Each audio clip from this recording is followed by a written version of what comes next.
and people talking about that he ain't going to King Von or Dirt or none of that. Hey, look, bro, I know y'all don't know y'all know this. He just did to his own people. This is some cold-blooded snake behavior. The man went and linked up with NBA Youngboy. Think about that for a second. Youngboy, the same one beefing with King Von's whole crew. Von is dead, and Sosa still made that move. It gets dark. Old Block members are now talking about backdooring him, banning him from Chicago for good. How did... Yeah, he banned from Chicago. Who? Who? Even spot Chief Keef for doing the song with him.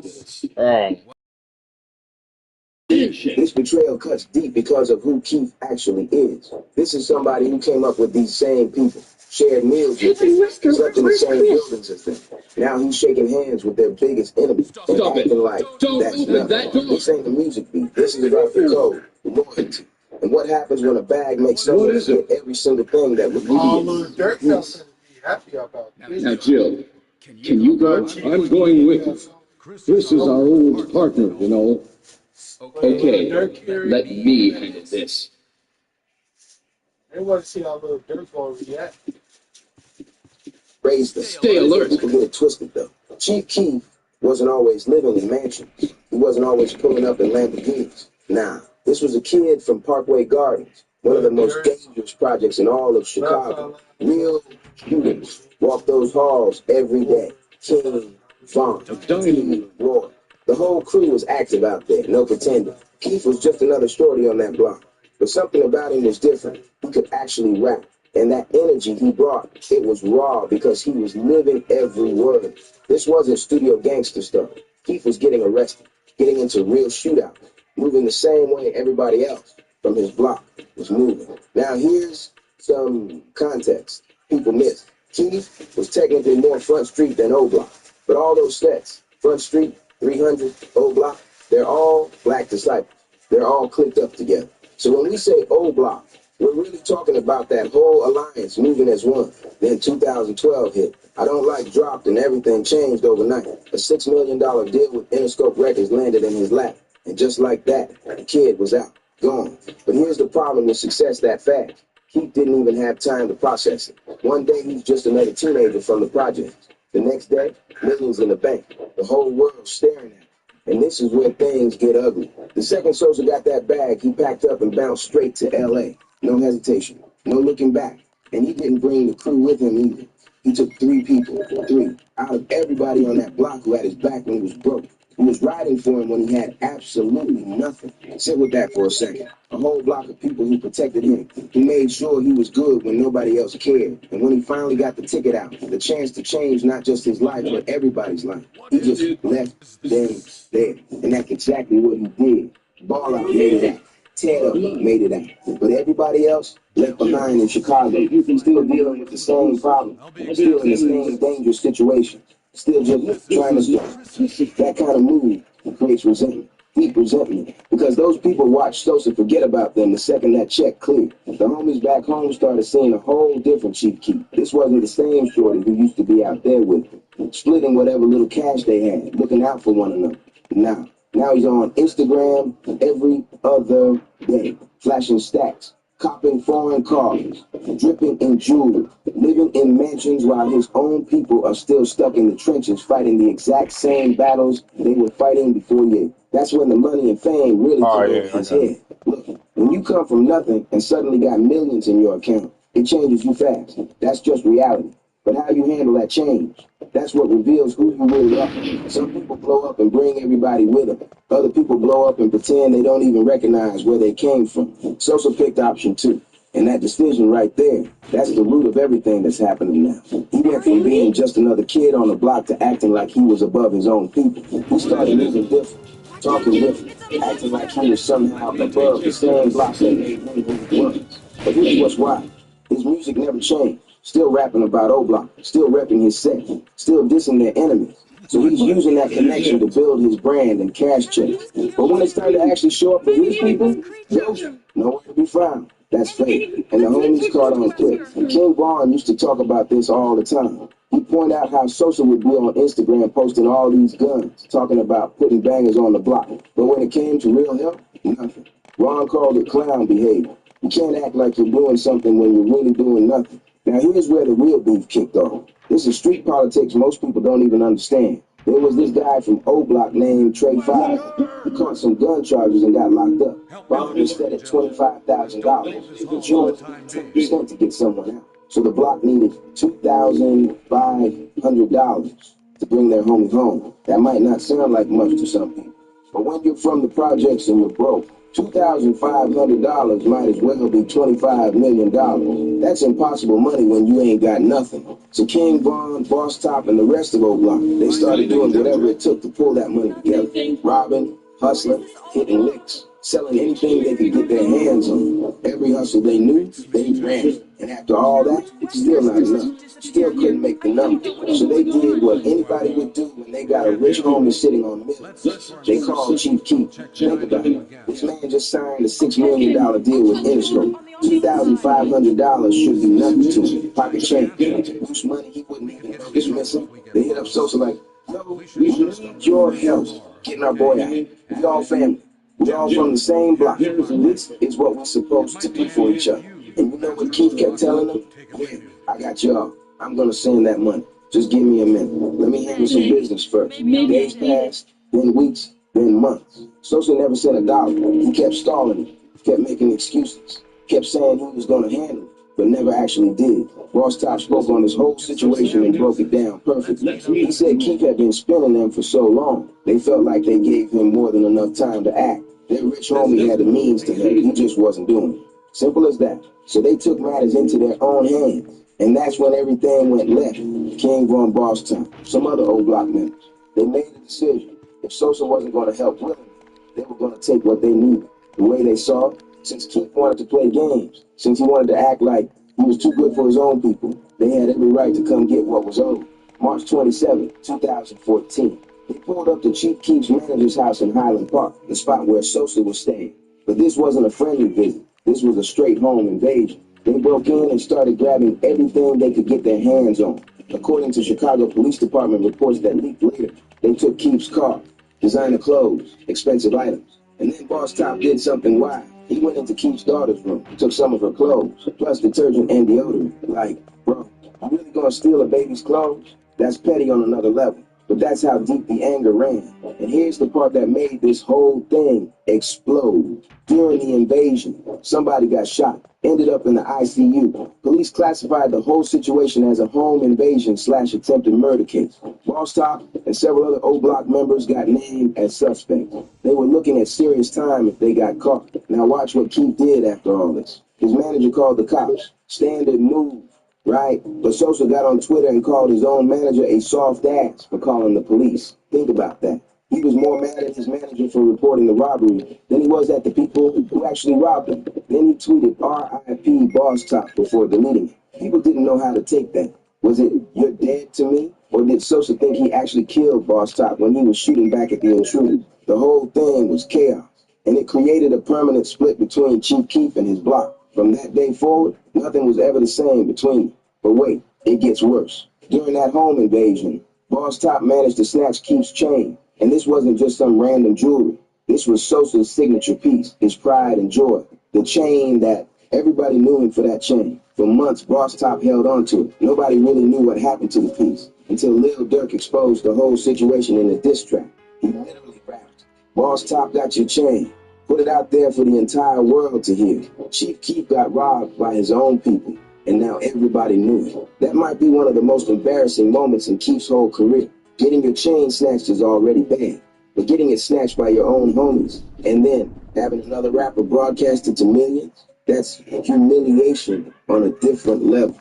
Boss Top ran with it too. Made a whole music video flexing Sosa's stolen chain, taunting him, telling him to come back to O Block if he wanted it. He was posting pictures on social media with the peak straight up clowning Keith and letting everybody know. I took your jewelry. Fans started calling him Broke Top. Then the diaper bandit after people remembered he stole baby clothes too. The whole thing hurt Boss Top's reputation in the rap game, but he didn't care. In his mind, he was justified. Now here's the funniest part of this entire chain saga. That same chain, it got snatched from Boss Top by Famous Dex. So the jewelry went from Chief Keef to Boss Top to Famous Dex. That chain was cursed or something. Everybody who touched it ended up losing it. Now, King Von, he was one of the main people involved in all of this, and he never stayed quiet about it either. Von always felt like Chief Keef was bogus. The way he handled the Trey 5 situation, everything that came after, all of it rubbed Von the wrong way. In Von's mind, when you make it out the hood, you bring your people with you. You don't abandon them. Simple. He used to call out how Sosa would be online flashing guns and stacks talking about putting bangers on the block. But when real help was needed, nowhere. Von saw that as fake behavior. Oh, you call all You can't claim you're doing something for your people when you won't even bond out your own. Loyalty was Von's whole identity. Loyalty to his block. Loyalty to his people. Loyalty to the code. So watching Keith break that code, watching him turn his back on everybody, Von took it personally. He felt like Sosa was disrespecting everything they represented. And that's what created the permanent divide. From that point forward, you either rode with Sosa or you rode with the block. Most people chose the block because they believed Keith violated the rules by refusing to look out for his own. Von always said the same thing about him. Chief Keith is selfish, only cares about himself and his own success. Looking at how everything played out, it's hard to argue against that take. Keith had the power to help. He just chose not to. And that decision cost him his relationship with the block permanently. Now understand, none of this was happening in isolation. This was the height of the Chicago drill scene. Every set was beefing with somebody. Violence was at an all-time high. Old Block against STL, 300 against 051. Conflicts everywhere, all at once. And Chief Keef's music, it was pouring gasoline on all of it. Songs like I Don't Like and Love Sosa. He was dissing dead people from rival sets, making the beat 10 times more intense. So here's the picture. Keef is profiting off the violence, but he's not around to deal with what that violence brings. The homies in Chicago, they're the ones catching retaliation. They're the ones getting shot at. They're the ones sharing friends, family. Meanwhile, Sosa is safe in L.A., making millions off music that's putting his own people in the crosshairs. That's why the block felt a certain way about him. He was using their pain, their struggles, their losses, turning all of it into profit, but giving nothing back to help them survive the consequences of that same music. Now fast forward, November 6th, 2020. King Von gets killed in Atlanta. This is where the story takes a darker turn, and where Chief Keef really showed who he is. Von got killed by Lil 10, an associate of NBA Youngboy's crew. It happened outside the lounge in Atlanta. So immediately, everybody close to Von made a decision. Lil Durk, the whole OTF crew, all of O-Block, anyone who actually loved Von cut off all association with Youngboy, no exceptions. It became an unwritten rule. If you were really Von's people, you don't mess with Youngboy or anyone connected to him, period. That's just how street culture works. When your homie gets killed by somebody's crew, you don't link up with them afterward. You don't make music with them. You don't acknowledge them. You don't give them any respect. Basic code that everybody understands. Dirk took it the most serious. He shut down any possibility of working with Youngboy, even though that collaboration could have made them both a lot of money. He chose loyalty over the bag. That's what you're supposed to do when you really love somebody. But Chief Keef, he didn't care about any of that. He already wasn't messing with O-Block anymore. And he definitely had no love left for King Von after all the drama between them. So in Super's mind, he didn't owe Von's memory anything. Since Von was part of the crew that robbed him, since Von always talked crazy about him, why should he show loyalty now? And it gets even more disrespectful. Chief Keef started linking up with Caleb B. King Von's own sister, and you could tell Shorty was really feeling social, posting pictures together, showing him love. All of it gets even more disrespectful. Chief Keef started linking up with Caleb B. King Von's own sister, and you could tell Shorty was really feeling social, posting pictures together, showing him love all over social media. It was obvious she was catching feelings. Now think about how insane this looks. Von's blood sister linking up with the same person her brother had beef with. That's disrespect on a level most people can't even process. And O-Block members were furious about it. Kayla B was supposed to honor her brother's memory. Instead, she's out here with Chief Keef, the same man who abandoned the block, the same man who refused to help when they needed him most, the same man Von called a snake and a fake friend. This really cut deep for people who were close to Von. They felt like his own sister was betraying everything he stood for. She Old School multivitamin, full of vitamin B3, B3. Whenever a heartbreak strikes, you have fast relief from Tums. Open your world to fresh possibilities with Pacific Foods. More, what's your secret in every bite? More weeknight dinner wins. I get it. It's hard to change. Me? I'm pretty loyal. Been on the same team for 17 years. Should have stayed loyal to her brother instead of getting close to somebody he had real problems with. But look, you gotta understand Kayla's side too. She probably saw Keith as successful, rich, able to provide in ways other people couldn't. Maybe she didn't fully grasp all the politics between him and her brother. Still, from the outside, major violent beat. Now it was about disrespecting Vaughn's memory. The stage just said each day, but wait, it gets worse. NBA YoungBoy came out in interviews saying Chief Keef was his favorite rapper growing up. Let that sit. The same person whose crew killed King Von, saying Sosa inspired him, influenced his whole style. YoungBoy talked about listening to Keef's music coming up, how I Don't Like and Love Sosa motivated him to start rapping. He said Keith was one of the main reasons he got into drill, the main reason he started making that aggressive sound he's known for. So what does Chief Keef do when he hears all this? Instead of keeping his distance out of respect for the Vaughn situation, instead of staying neutral and not getting involved, this man decides to link up with YoungBoy in the studio. Think about how disrespectful this is. You got Chief Keef from the same block as King Von, now working with the favorite rapper of the crew that killed Von. That's like spitting on Von's grave. Straight up, that's like saying his life didn't matter, like his death meant nothing. They made a whole song together. Tony Montana Flow just dropped it like everything was normal, like nothing ever happened. They were in the studio laughing, having a good time, making music together, while Von's people were still mourning him. When that track dropped, whole block went crazy.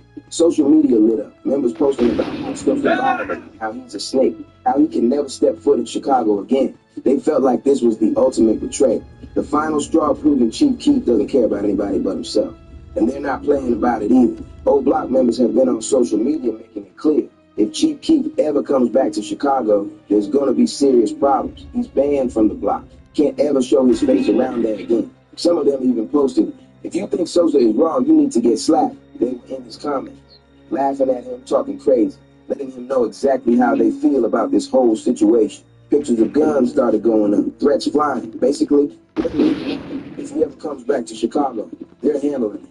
When Chief Keef posted about wanting to buy O Block, they responded quick. You wish you could even come back here. That's how deep this goes. They don't want his money. They just want him gone, completely. The crazy part, some of these same people used to be his friends.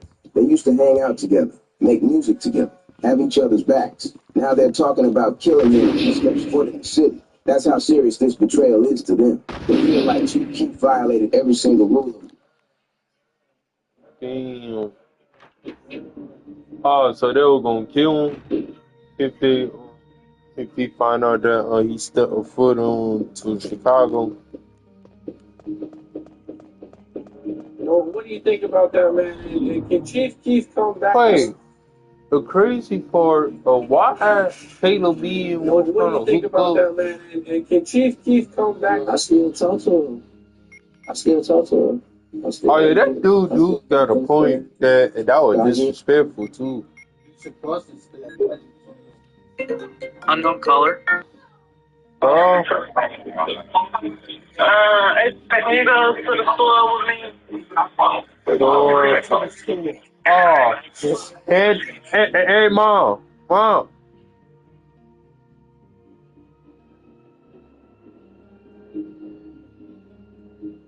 Matt.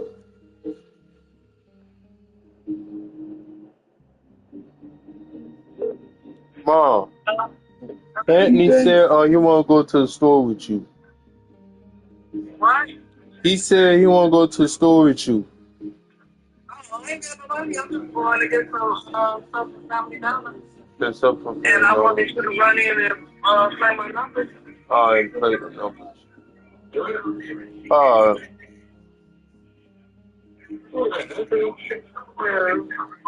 you going to do?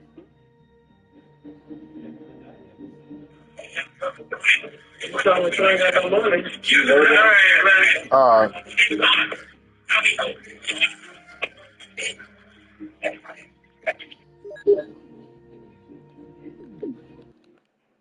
I'm gonna pause. I'm be right back.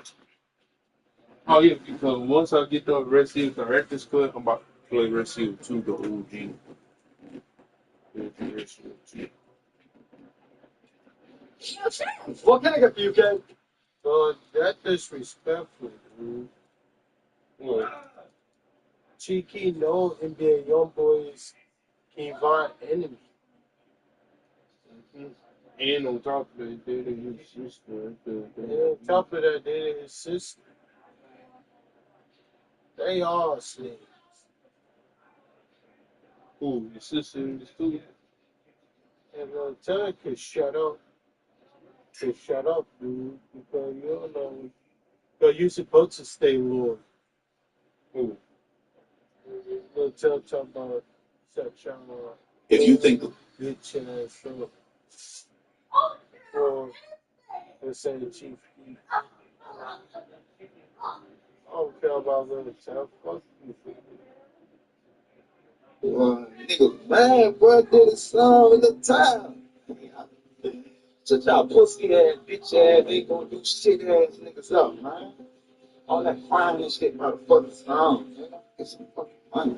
Nigga, man, boy, did a song in the town.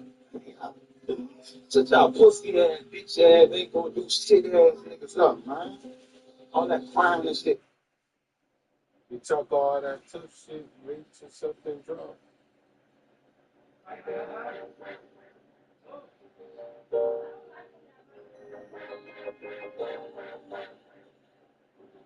My nigga Brando the sickest. Brando the sickest.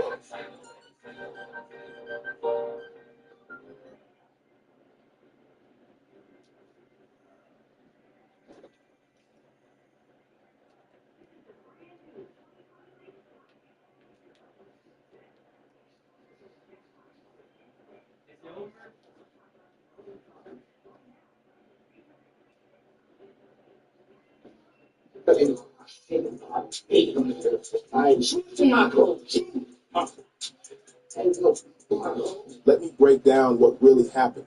Because if you thought the Chief Keef, O'Block, and King Von storyline was over, think again. Because tonight's revelations flip everything we thought we...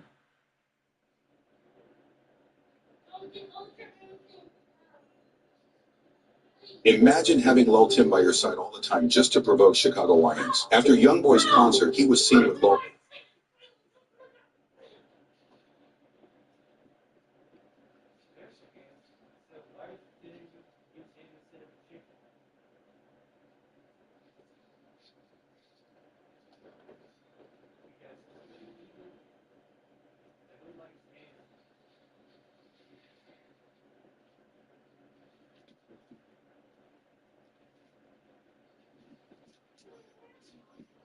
Lil Durk will smoke Lil Tim one day.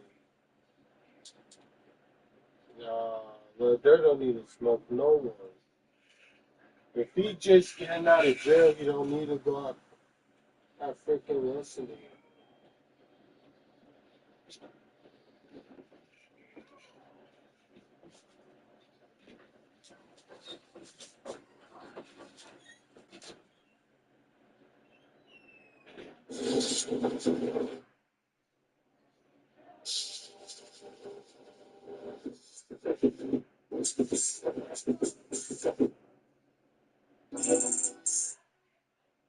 Chief Keef, who's long been associated with O-Block, teaming up. The big question.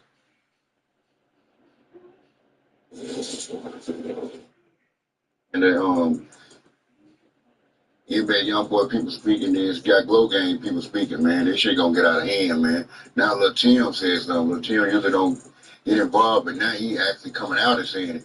They kicking O Block down when they kicking them down.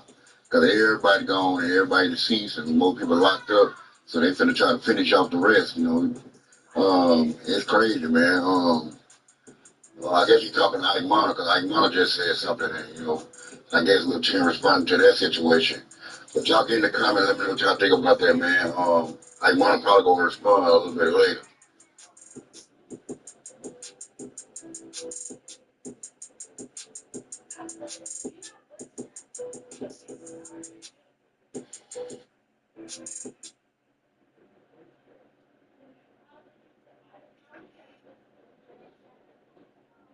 It's wrong. It's fucking funny.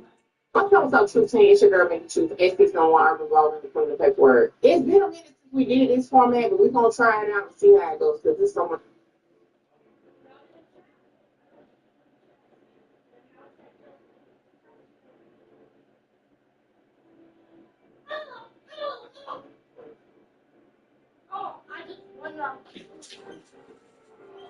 I wanna. I'm not monkey. I can fly like. I'm a monkey. I can fly like this. No wait. I'm not. I'm not a totally monkey.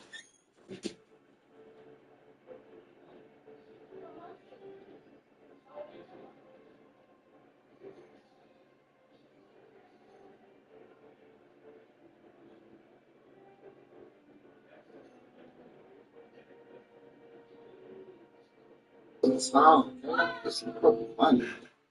It's wrong. Did the notification. You right. You've been able to do something. I can't get. Oh, I broke the internet. Hello. So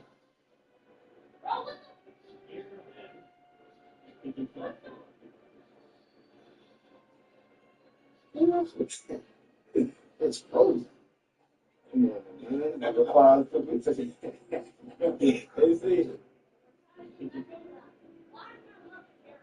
Y'all know what monsters do, right? Monsters don't tweet on Instagrams. Y'all know what monsters.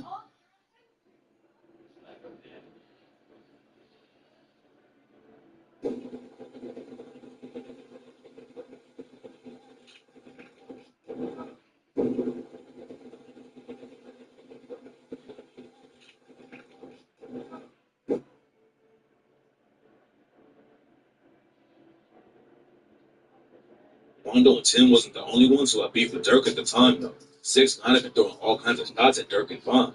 And in 2021, he tried to get Lil Tim to do a feature for him. A street dude like Tim working with a known snitch wasn't a good look, but Tim said he never made a track with 6ix9ine. Then some footage came out showing the two of them linking up in the studio. And Tim said he never recorded the verse, and he actually finessed 6ix9ine out of 60K. Man, keep talking about the songs, man. Rondo and Tim wasn't the only ones who had beef with Dirk at the time, though. 6ix9ine had been throwing all kinds of shots at Dirk and Von. And in 2021, he tried to get Lil Tim to do a feature for him. A straight dude like Tim working with a known snitch wasn't a good look, but Tim said he never made a track with 6ix9ine. Then some footage came out showing the two of them linking up in the studio, but Tim said he never recorded the verse, and he actually finessed 6ix9ine out of 60K. Man, keep talking about the songs, man. Rondo and Tim wasn't the only ones who had beef with Dirk at the time, though. 6ix9ine. Back up with a boom and the tires too. This is when I walk. They dying in the group. All these niggas brought me with my cause they ain't got a ton of shit. I just beat them on the police still questions about the street. Walk me home, I'm so fucking mad, can't even go on. Back up with a boom and the tires too. This is when I walk. They dying in the group. All these niggas brought me with my cause they ain't got a ton of shit. I just beat them on the police still questions about the street. Walk me home, I'm so fucking mad, can't even go on. Back up with a boom and the tires too. This is when I move, they dying in the group. All these niggas brought me with my cause they ain't gotta tell them shit. I just beat them on the police still questions about the street. Walk me home, I'm so fucking mad, can't even go on. Back up with a boom.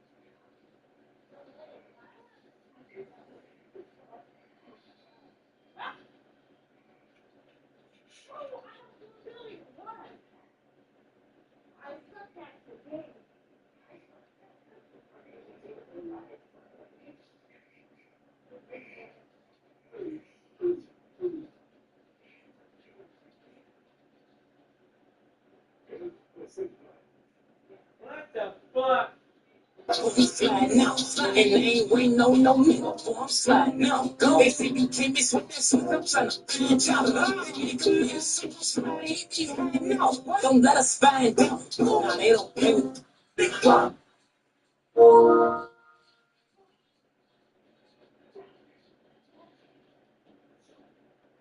We sliding out, and they ain't waiting on no nigga, boy, I'm sliding out. Go. They say you can't miss with that shit, I'm trying to pinch out. Nigga, man, so slide, he be hiding out. Don't let us find out. Nah, they don't play with big pop.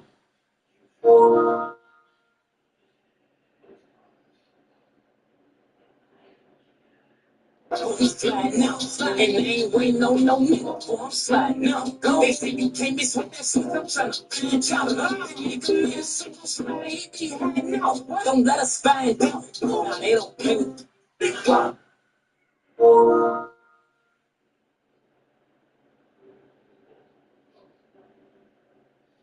We sliding out, and they ain't waiting on no nigga, boy, I'm sliding out. Go. They say you can't miss with that shit, I'm trying to pinch out. Nigga, man, so slide, he be hiding out. Don't let us find out. Nah, they don't play with big pop.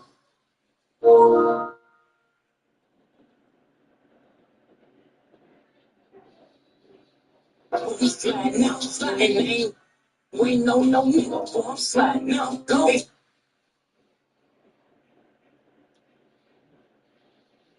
These niggas always want some goofies, get it jumped at once.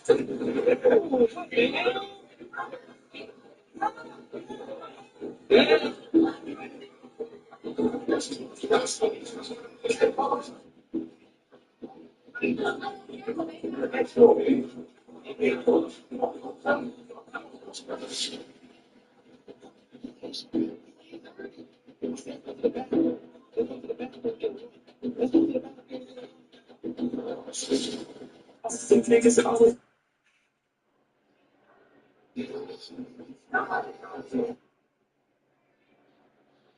Man, I'm saying though, which one of you?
I'm saying all the interest.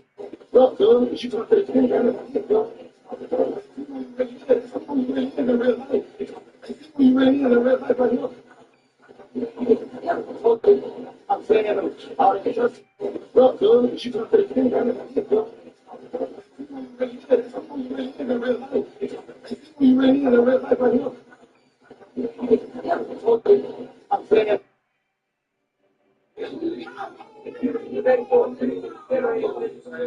So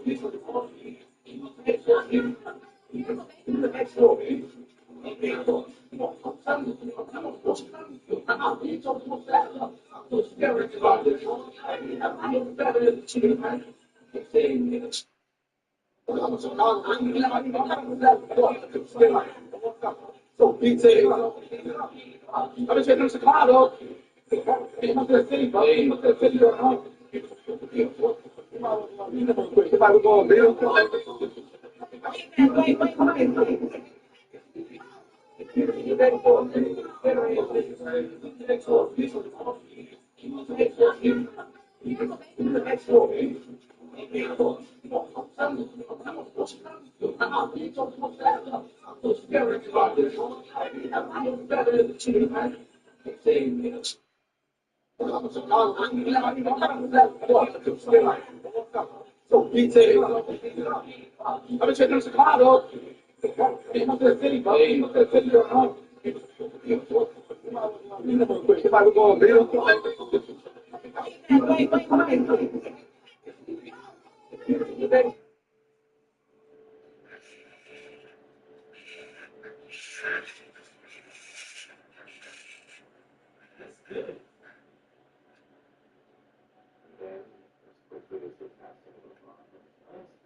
Really?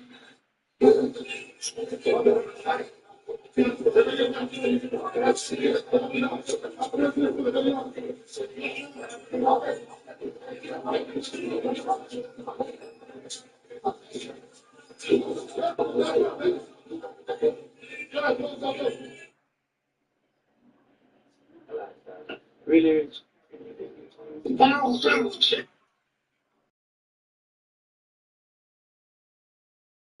Look, corner rush to the nigga.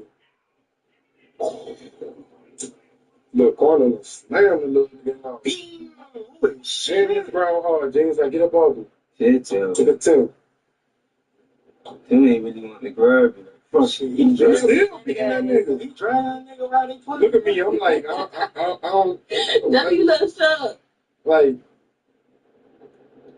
Don't want me to say that. That was my homeboy. I'm like, oh man, get your shit up out of here. Bro.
One day, Jeff's house jumped into the mall. Bloodhound Lil Jeff was passing by. His mind just wanted something. Bloodhound Lil Jeff get out to the car and enters the mall. He was going to the mall by saying he would just buy one thing and leave. But that's not what happened because he got up to the car without a strap. When he got inside the mall, the enemies saw him. He was rushing with the car keys on his hand. They chased him and got him to beat his ass until he cried. Bloodhound Lil Jeff was mad and started to go live and play. Because he robbed their homie, and he started to show everyone he was chained. Like he was Bloodhound Lil Jeff hit that like button. But they Bloodhound Lil Jeff. Oh, this is crazy, oh.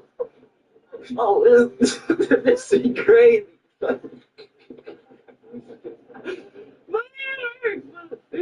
this is crazy, oh. Oh, this is crazy.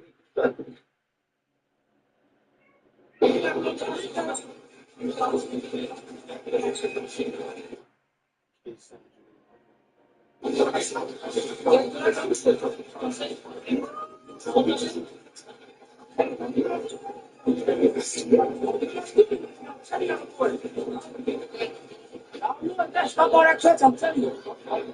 Stop all that church. So you were like,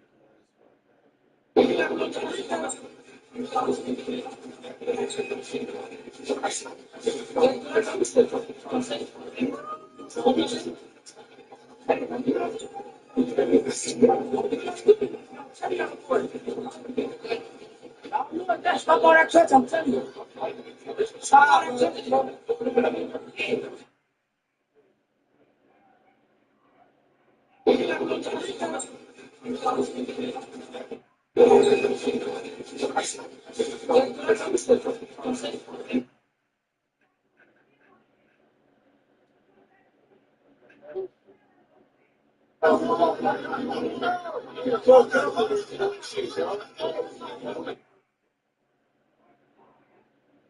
Oh, he got 5 minutes. Right, yo. He got 12 minutes.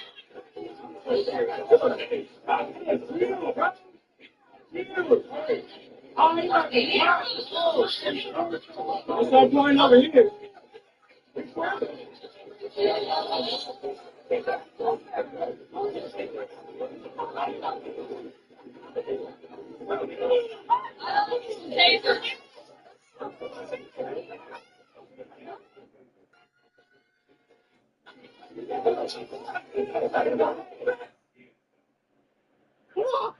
Did y'all see NBA YoungBoy fighting in the mall? Like, he was just trying to shop, and next thing you know, hands start flying. Security looked confused, like, do we stop it or just let him cook? One thing about YoungBoy, he don't do drama online, he do it in person. Man's turning Foot Locker into Fight Club at this point. What do y'all think? Was he wrong or just defending him? Did y'all see NBA YoungBoy? Good word. Free dirt. Word. Free dirt. Throw it out there. Free dirt. Good word. Free dirt. Word. Free dirt. Throw it out there. Free dirt. Good word. Free dirt. Word. Free dirt. Throw it out there. Free dirt. Good word. Free dirt. Word. Free dirt.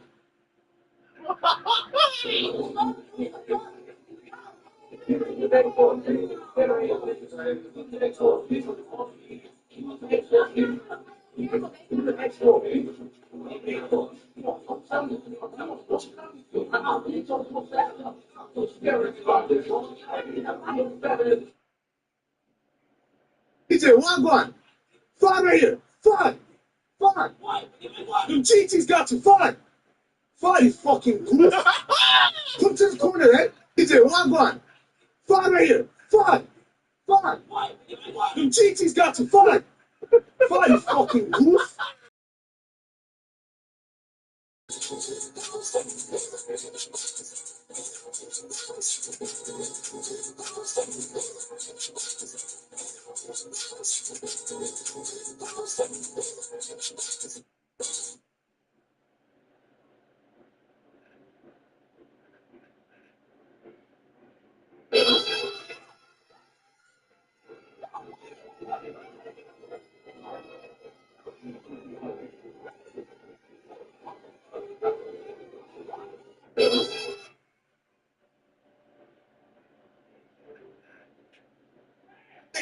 Chopping and I'm like, chopping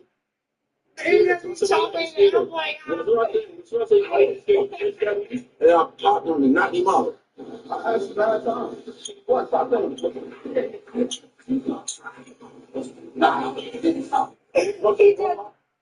for the video. What's up? Oh, 4K trade, man. We didn't do it. His little baby busted. What the fuck y'all All talking this victory. Yo, yo, you boy done knocked out. Who you knocked out? Yo.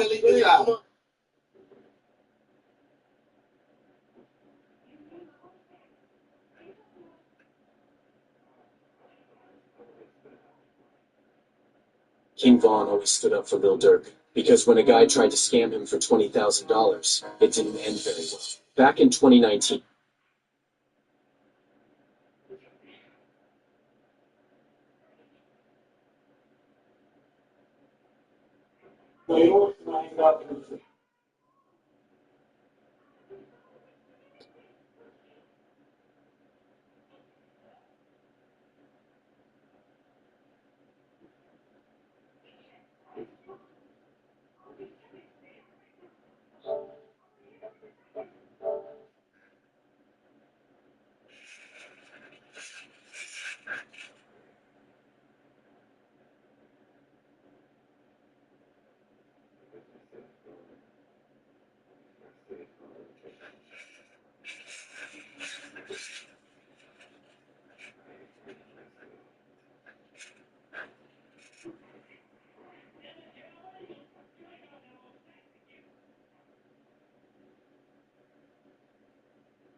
Beautiful bike.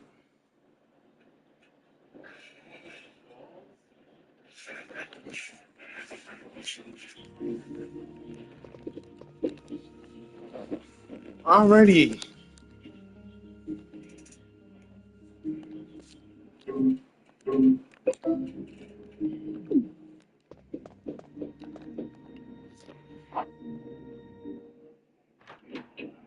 What you doing, nigga?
Oh yeah, right.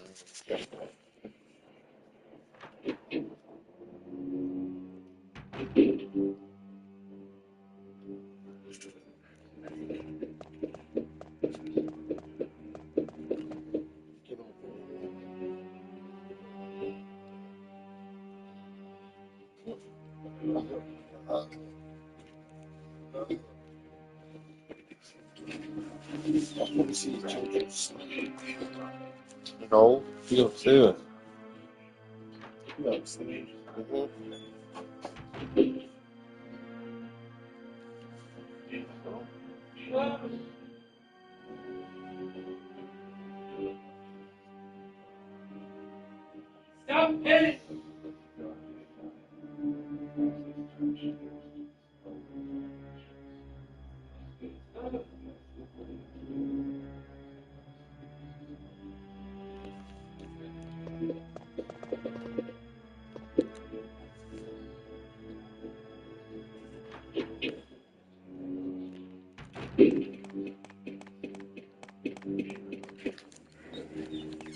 On this, why would Chief keep doing song knowing Kevon and he be a young boy?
Oh, sorry.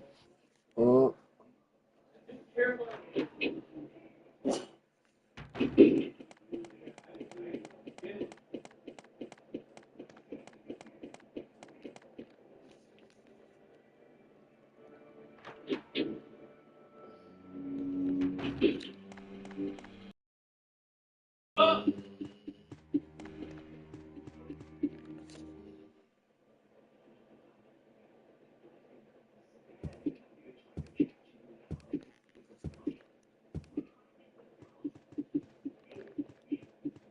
oh, shoot. I'll do that.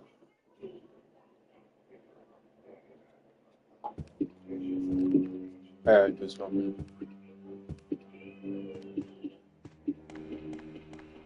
I get that first one.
Yeah, let me go to the trailer.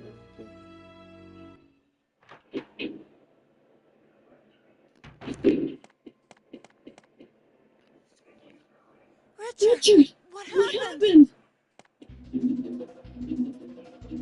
Oh, Jill, Jill, this this house house is is dangerous. dangerous. There are There are terrible terrible demons. demons. Ouch! Ouch! You're You're wounded. wounded. What kind What of kind of demon demon attacked attacked you? you? It was a It was a huge huge snake snake. and And also also poisonous. poisonous. Ugh. Poisonous? Poisonous? Oh no. Richard, Richard, hold hold on. on. There There is is syrup. syrup. Oh Oh no, no. I I should have should have brought brought some with some with me. me. No No problem. problem. I'll go I'll and go get and it. get it. Thanks. Thanks.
Here's the Here's the serum. serum.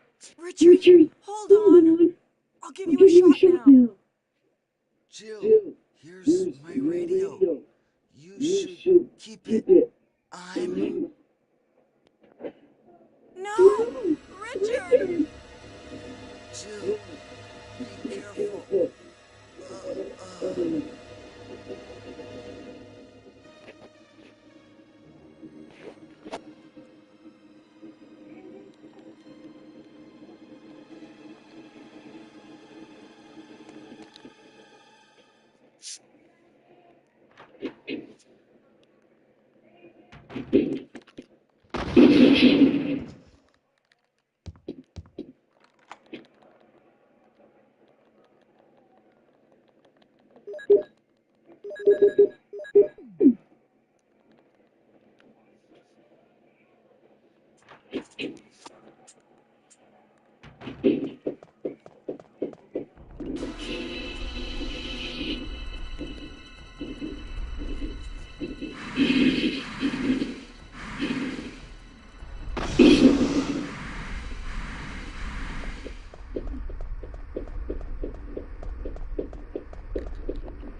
This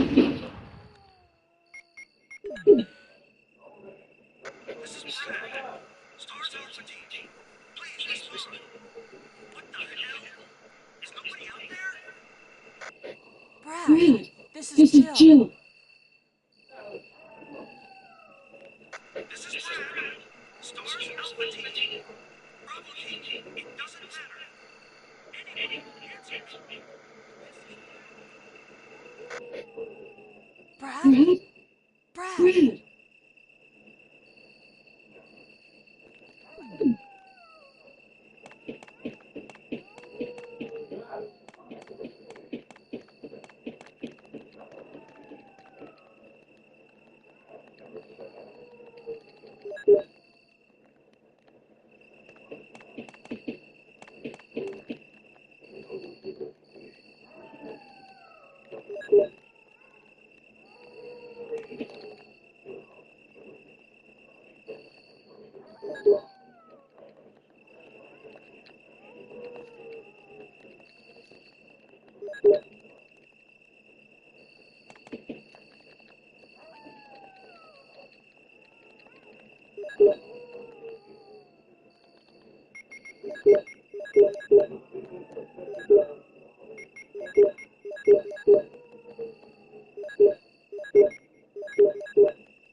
Sacramento is one of the wildest cities on the West Coast. Almost every block is ran by a different set. And just walking up the doors and gamble with your life. Chris was a rapper trying to make it out of the trenches, but the streets caught up to him first. And today we're breaking down the entire shotgun story. Chris came up in Sacramento repping the Fruit Ridge Bloods. Back in the day, all he cared about was getting his money up, hustling in the streets, and not before long, he started taking losses. After one of his childhood friends was killed, Chris knew he wanted to switch up how he moved, but there ain't a lot of opportunities coming up in that environment. Chris said he wasn't the worst kid in school or anything like that, but he was gonna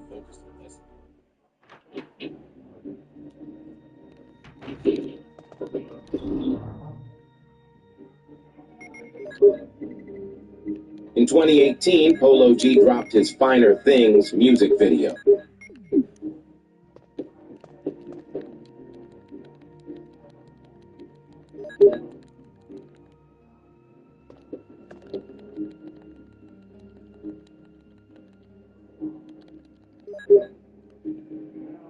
If your phone has the checks, sugar checks with answer. Brother's always late.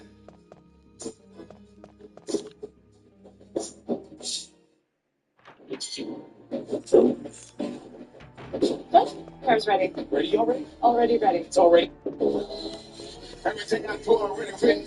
I say, metabolism before just keeps. I'm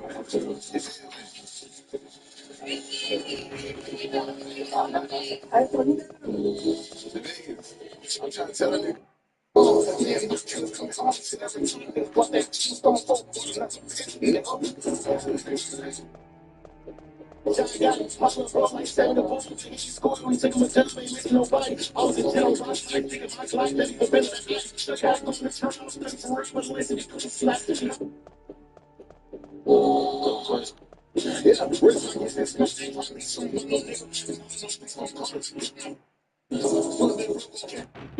Them young niggas don't go, but I say it's a go. So God, what it is.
I'm from one block on the Swiss side. 65, just give a quick guys. Better double than this for the Swiss fries. Can't really see hits and hits. I got social control for the run with big guys. I'm picking up songs, think that shit wise. I'm the one with the clock, 2 times in the church. That's why I'm the top of the round. All you want is y'all. I'm trying to go get it with Shaq in the fucking crowd. I'm surrounded by shooters and killers. That ain't him, so it's probably I check. Shit, that shit's scary, just one deep. Put the belt in shell like a team. They have to come like two of them jump shit. I'm touring the bros, they not enough sleep. They gon' try to play like they want sleep. I stick off in the race like lightning the queen. Still out of the kid, let my shit speak. Who the fuck gon' smoke with us? Go to war, blitz loading up. And my little nigga shit. Beat bounced out, but I I catch him and make him a beat. Oh, you supposed to be Brothers. I'm left down that thing, walking on action the back of the line. I'm to the right, he's screaming, it's dead. Who's going down, stretch me up and then busting and get up, nigga, right back in the car, sit down, favorite sport. The option, no remove the spot that foul, we trying to put some nigga playing, we running the toy. We wet shit up like Jackson, jump on like the blitz, that he always down with his little man. They got 1.4 million views on their views. So back and burn my wrist, first no one fuck shit down. I'm running up until I see trying to chop, I'm loving the sound. I'm running drum, I'm limited work. Keep like a switch when turn to God. The soul is crossing and action found. I'm Miss Nash, I'm sorry for waking the nails to this damn drink too loud. Nigga, all my bags heavy, I'm getting money.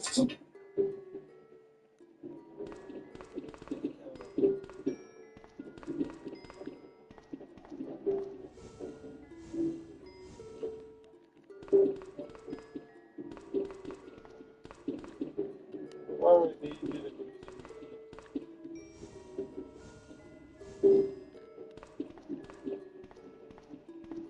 Same mama, same pops. You know, Shit, same struggle, different ops. Yeah, we done. Same struggle, different ops. we done been through it all together. Like, spin, the ups, the downs. Feel me? That's really my dog, though. So it was around the time that he first started kind of blowing up that he encouraged you to start making music too. Yeah, it was like, feel me? Him and his brother blew up on songs, you know what I mean? The best rap. They sound just alike. You know what I'm saying? A couple months after, I just seen, like, feel me, going up, and I just seen what rap. Polo G, the oldest brother.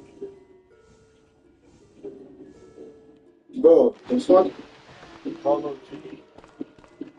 bro, the fucking U.S. Marshals got my house surrounded. They got my fucking house surrounded, gang. What the fuck?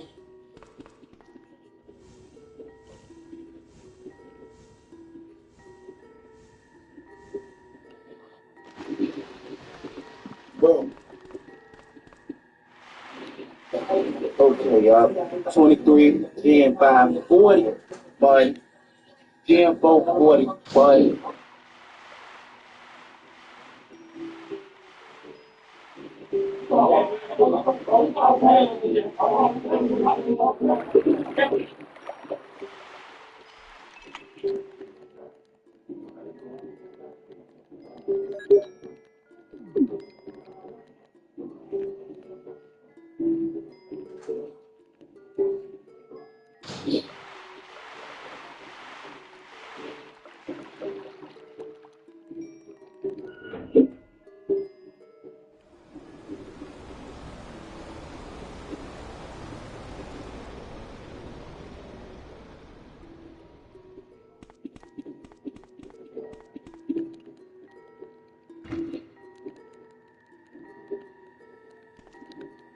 Polo G's brother on crashing out for clout. As you may know, Polo G moved all his people up to the hood bag when he blew up.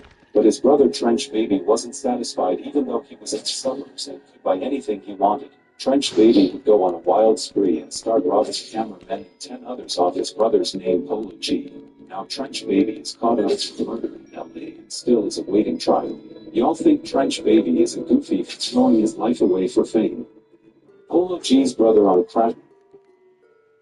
The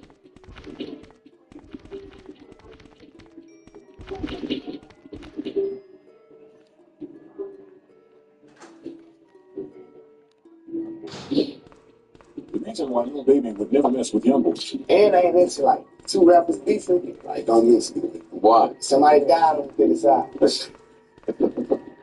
Somebody died on the side. Other than that, I don't listen. I seen the outcomes of it. Like, I ain't with that. Yeah. The reason why Lil Baby would never mess with young boys. And I ain't into like.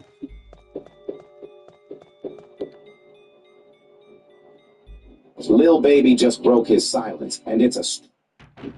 Are you just listening? Lil Baby just broke his silence, and it's a straight-up diss to NBA Youngboy. While the Lil Durk and Youngboy beef kept heating up, Baby stayed quiet until now. But in his latest track, Baby picked a side. Loud and clear. One line is already going viral. He called out Youngboy's black nail polish, saying, "Real gangsters don't wear that." This wasn't just a subtle jab, it was a full-on shot. Fans are losing it online, debating who really runs the streets. Lil Baby made it clear where he stands in this drama, and it's got the whole internet buzzing. This diss track hits different. Expect more heat coming soon. Lil Baby.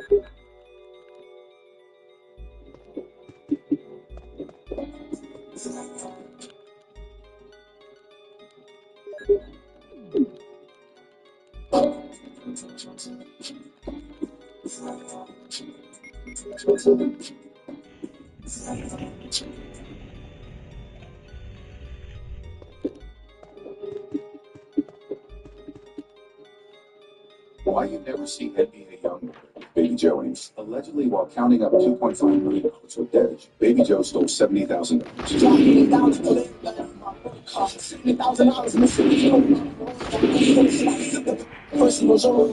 Now this happened a while ago, but Baby Joe still claims he didn't do it, and even blames Youngboy for allegedly being too high and forgetting he gave it to him.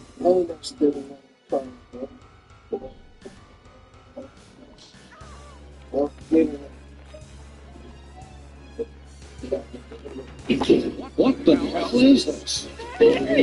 Joe! Why you do?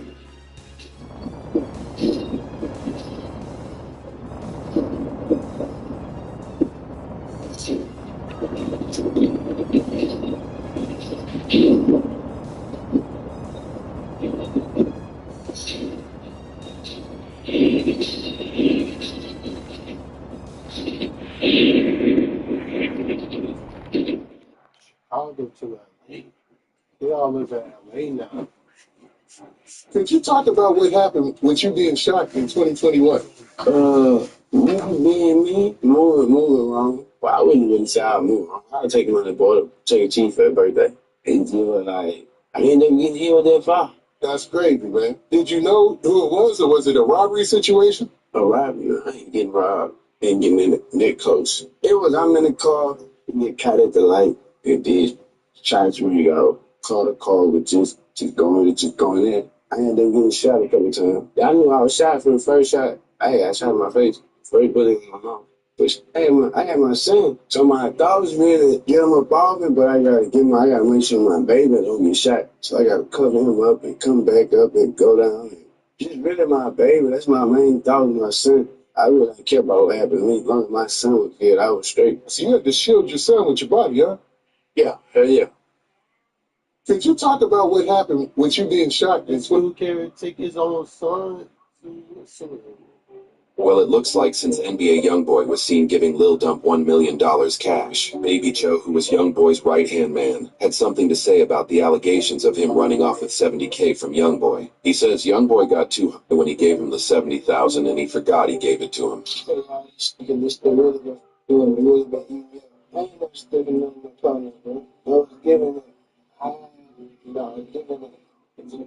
To me, sometimes you forget stuff, but I don't control, do the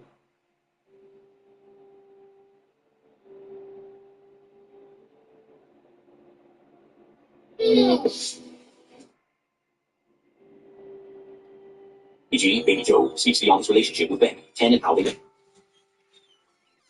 just woke up on the dog. I would be tripping.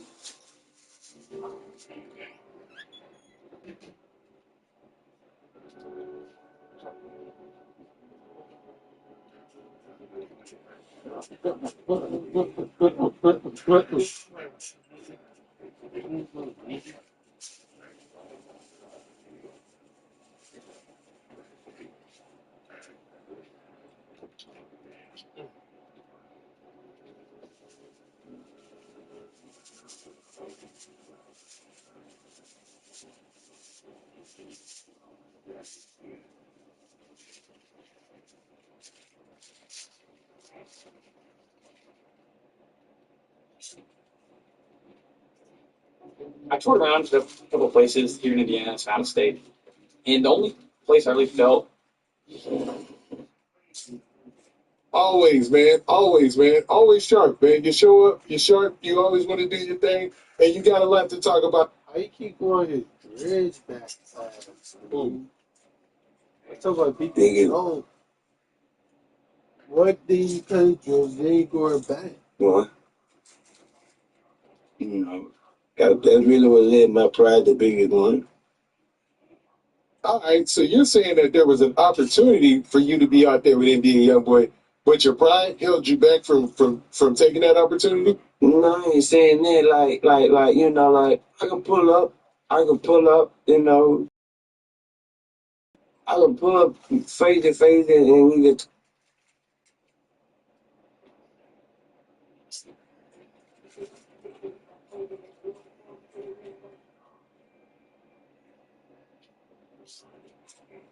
So you got Big 10, LE Chopper, OG3, and Baby Joe. If you ever hit that notification bell, that like button, make sure that you if you enjoy the content. So there's been a situation, if you watch my previous video, you will see that Ben 10 and LE Chopper and OG3 end up running into each other. So I don't really know how the whole situation played out, but based on LE Chopper, it seemed like that OG3 ended up getting a drop on them, and then they ended up running into him. And then it became a situation where he said that they was outside, he had his gun out, And then they got to the point where he ended up just leaving because they wasn't on nothing. But it made it seem like off the Ben 10 video that he ended up, running after he saw them. So he ended up clarifying this in this post. And he ended up, kept going on and on about the situation. So he just felt some type of way. He felt like they were trying to push a narrative on him. But a new person ended up getting involved in this. Now, I never thought he would have. But Baby Joe ended up getting involved. He pretty much just said he just wanted to fight him. He ain't let nobody talk about or, try to play his brothers. And he just said like he wanted to fight. He didn't really want to do too much, but he said you pretty much how they get. I know I don't really talk too much. I'll be chilling, but what you at, man? I'll be over with you. You can't really want brother, man. I'll be over with you. You know, I'll do so all that, you know what I mean? No, man, I'm saying, I'll do so, but so, don't leave. That was close. Thanks, You Harry. tell me again, don't mention let's see what we can get first. I can't believe. What the hell is this place anyway?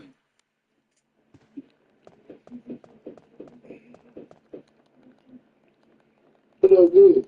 This ain't even my motherfucking. I just did my last. Oh, but that ain't my motherfucking last. Come on, man.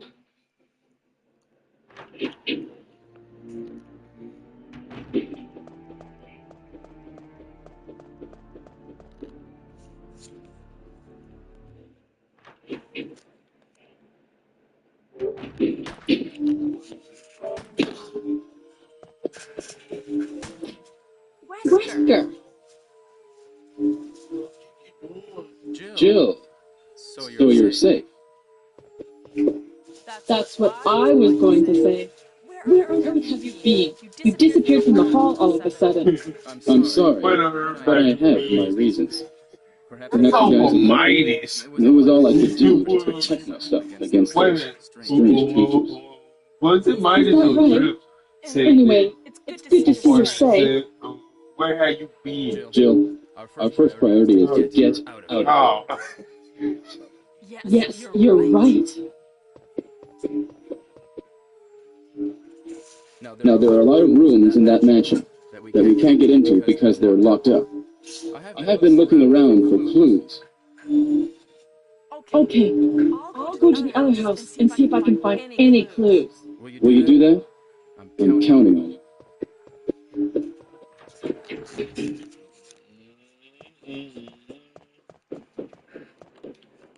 yeah.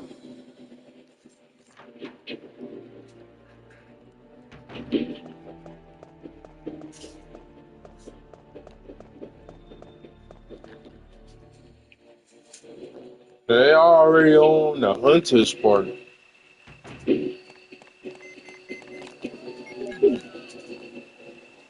This is murder. I know you can't answer me, but somehow give me This is Jill. Brad? Hey, it's broken. Mm,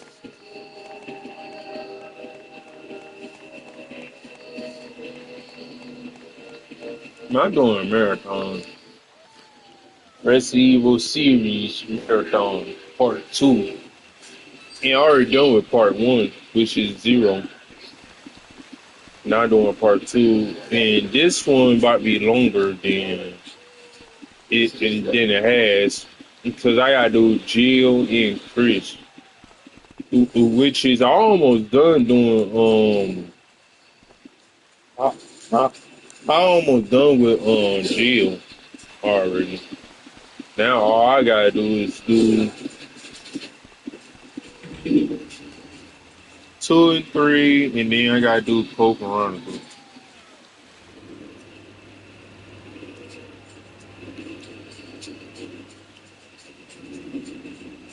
But actually, Resident 2 gonna be longer because I gotta do Leon A, Leon B, Claire A, and Claire B.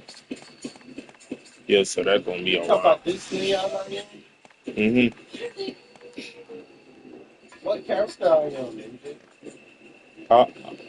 I'm doing the classic Resident Evil games first before I do remakes.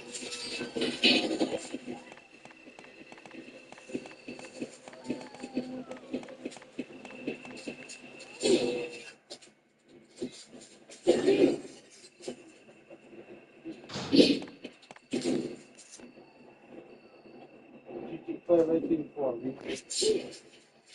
do that after I get done with all the other games.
I guess this is their idea of a warm welcome.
Let's do work.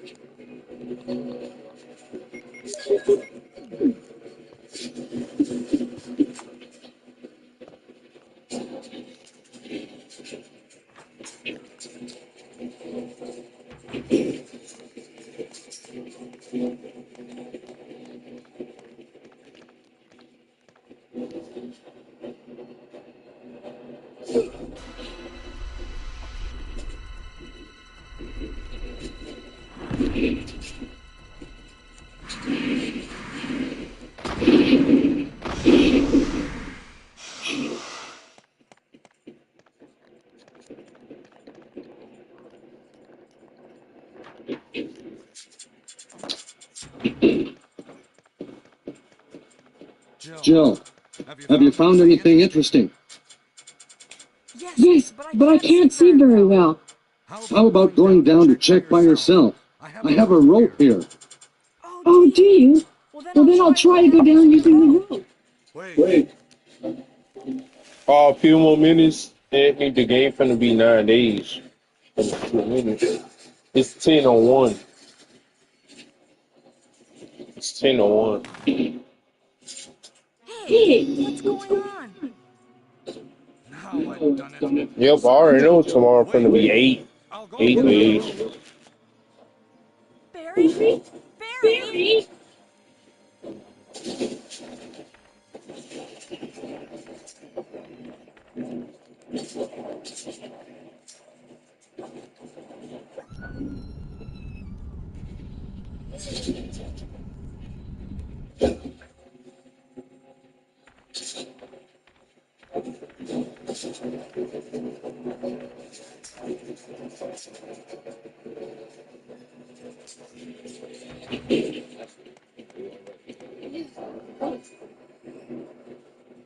Hey, are you there, Jill?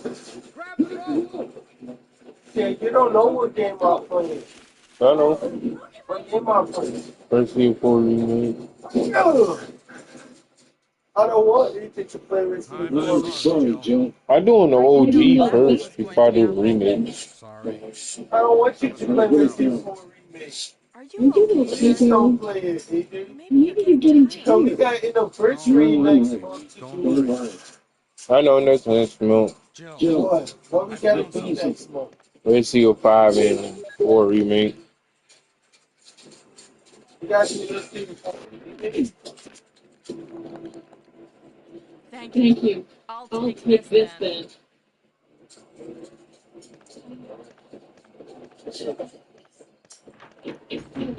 Welcome. Got some rare things on crossing your T's, dotting your I's. That's the train got come back anytime. 5 mil. Oh, yeah, I'm gonna have 5 mil.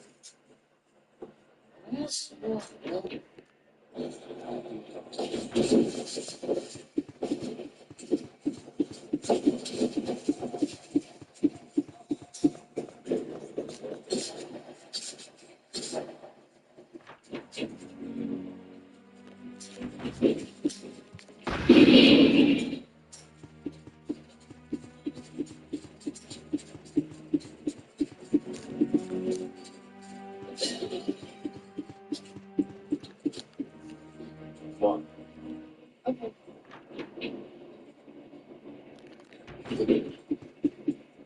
Be careful.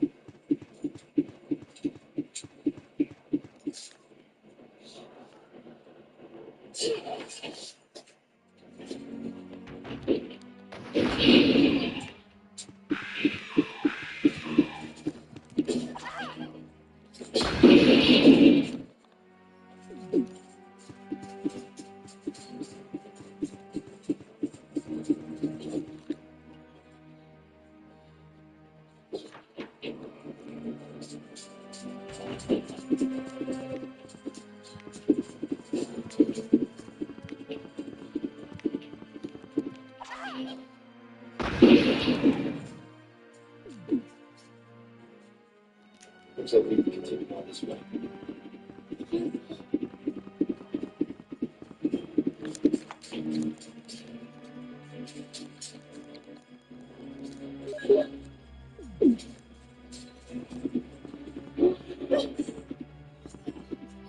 You can also hear something.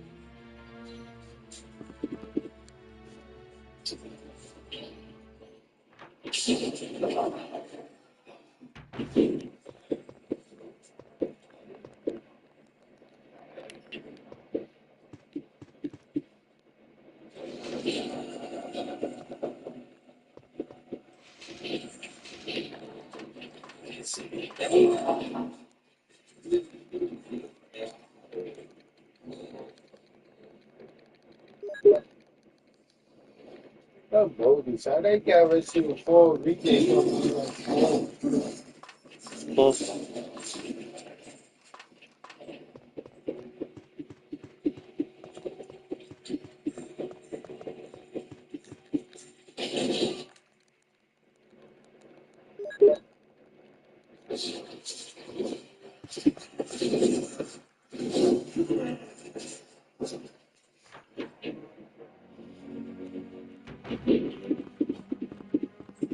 Shit.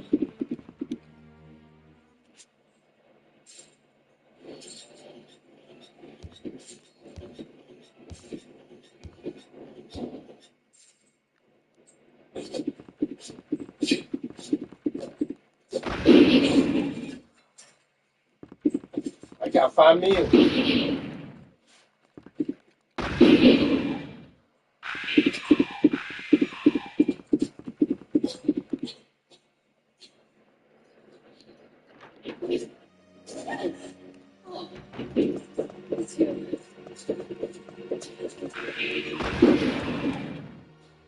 Right about there.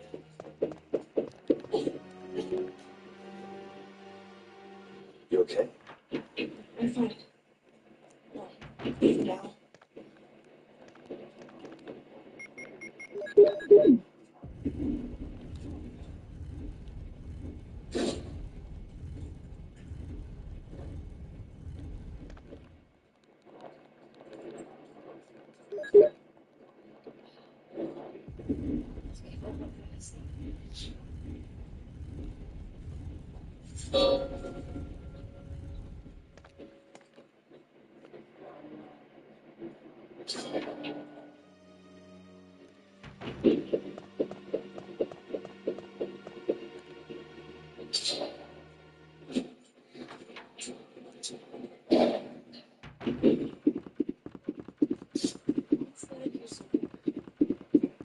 It's just first.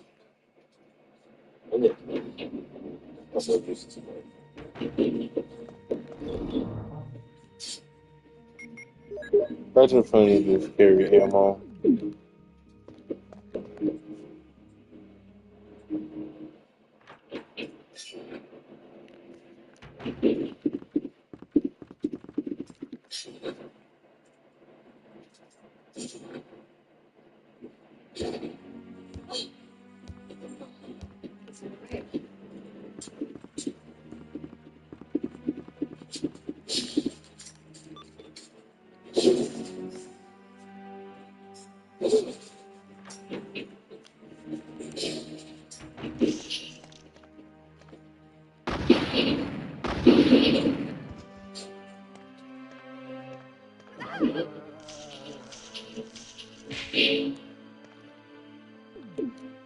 Yeah, little bitch.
It's forward, isn't it?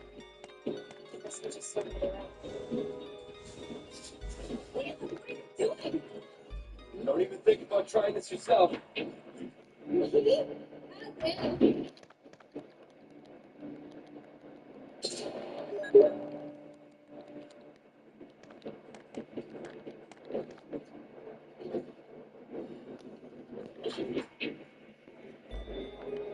Over here.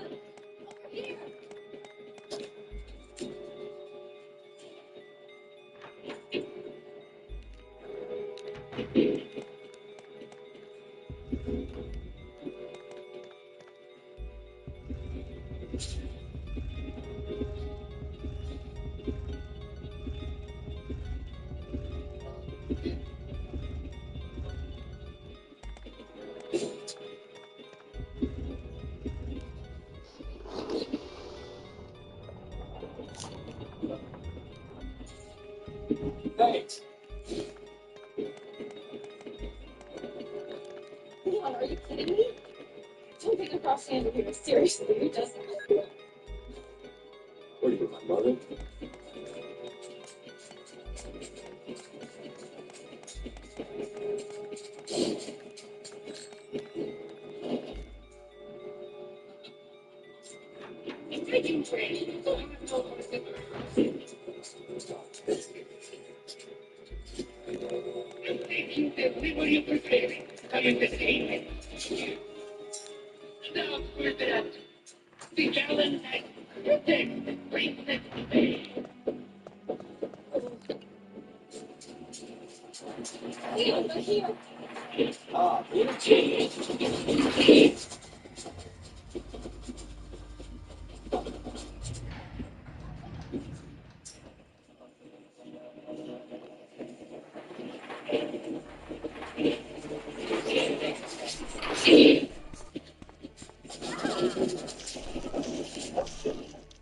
Yeah.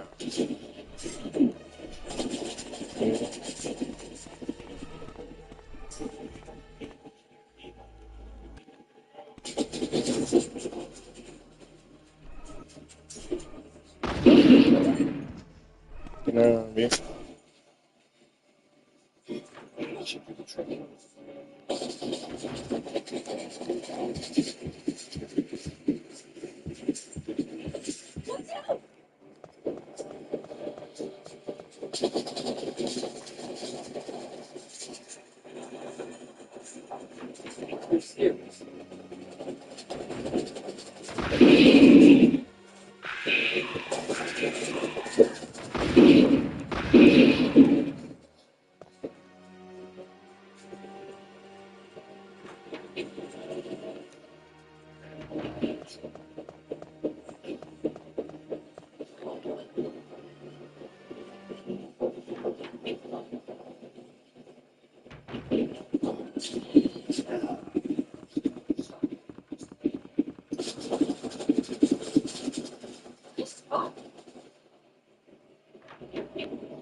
Out of the way.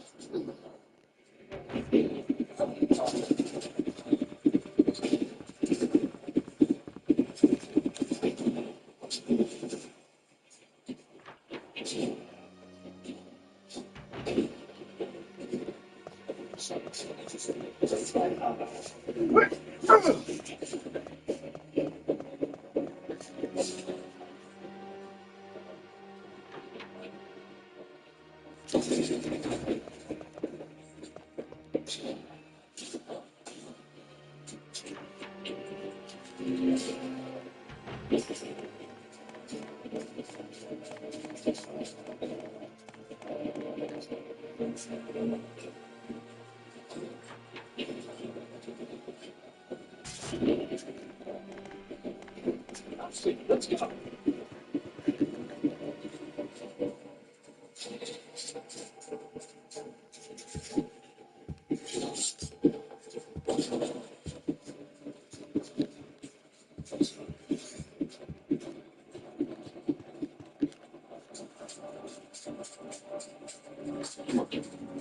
Okay.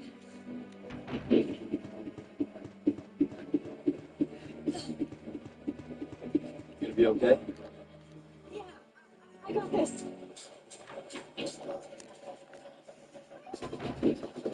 I'll cover you. Don't stop.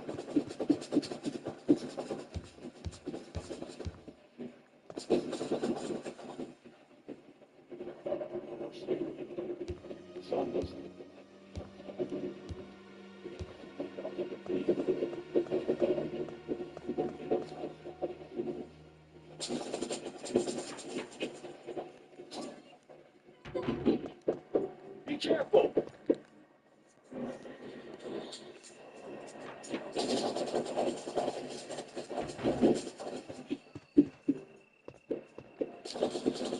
Keep trouble.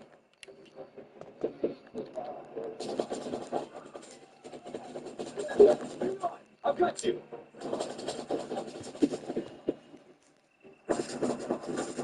I got more ammo.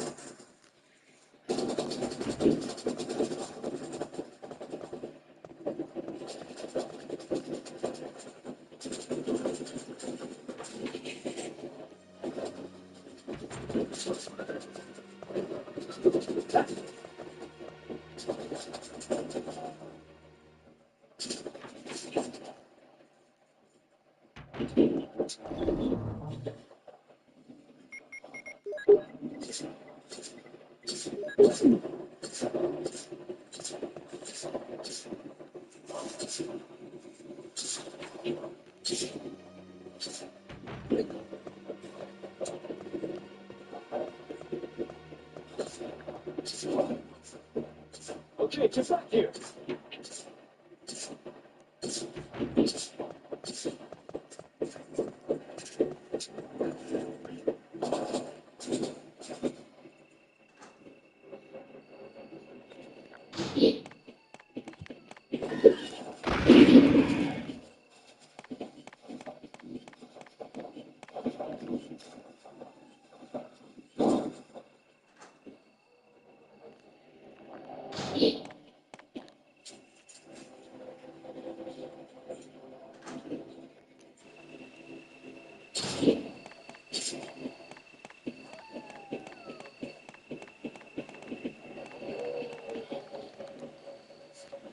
That's you all right.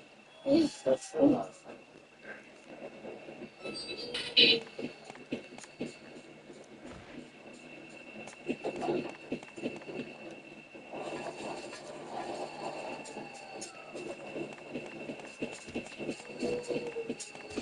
Come on. Oh, shit. Oh, shit. Bottom, we got it.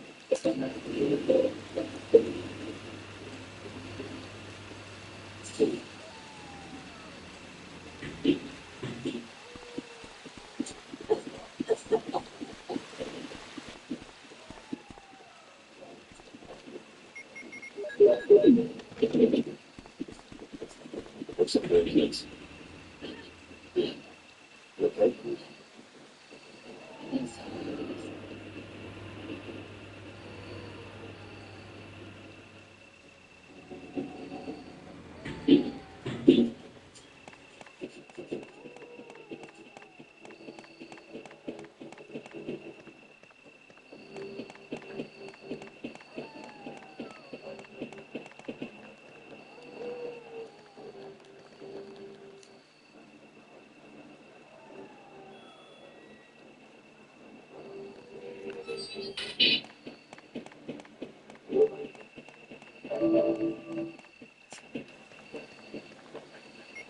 Okay.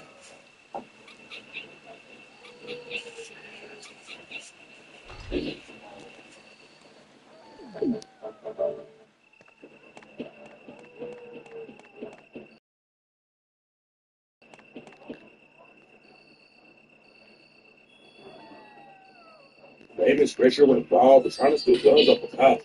But what his TikTok followers didn't know is that famous Richard had deadly ties to the streets. And today we're breaking down the brutal story behind why he got fans of Chicago drill will know the name D Rose, Chief Keef songs like Love Sosa and John Madden. But true fans will know that this D Rose doesn't play basketball. The best homes are built to last. Party Siding stands strong through it all. Leaves a lasting impression. James Harding is what the best are made of.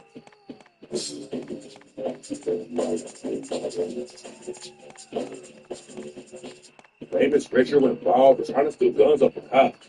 But what his TikTok followers didn't know is that famous Richard had deadly ties to the streets. And today we're breaking down the brutal story behind why he got shot in the head and facing 15 years in the feds. Famous Richard is known for going viral in New York, but he actually came up in Chicago and is tied to a BD state called Club City. Before he started making videos for social media, Famous Richard was trying to become a drill rapper in Chicago. Eventually, he moved to New Jersey. But Famous Richard still did the ops in Chicago on tracks like Spinning Through, Deep Rap, Go, Smoking on Stats, and Forget About Me. A lot of niggas got left in the street. Fucking them up, got a begging for peace. Moving silence whenever I free. And bitch, I'm from the rack. I be dropping the G's. Hands up, make a bitch nigga free. fucking them up, putting niggas on teams. Famous Richard wasn't making a lot of noise in the rap game though, so he started doing comedy on social media instead. But Famous Richard wasn't just cracking jokes. He started going viral by recording himself trying to steal guns from cops. You that's a real black man. Oh, what's up? You okay? And you know them? No, what you? Yo, dog. Good, that motherfucker beside me, okay? I can't touch your gun? Why not? Famous Richard was going all over New York arresting cops for their guns. That's real? Can I hold it? Why not? I can't touch it. It was a bad look for the police to be getting clowned like that. Eventually, the NYPD put out a notice to all the cops to watch out for Famous Richard. Famous Richard had already been arrested 12 times by that point, including 3 gun charges. The cops already hated him. But then Famous Richard made the situation even worse for himself and threatened the whole police force.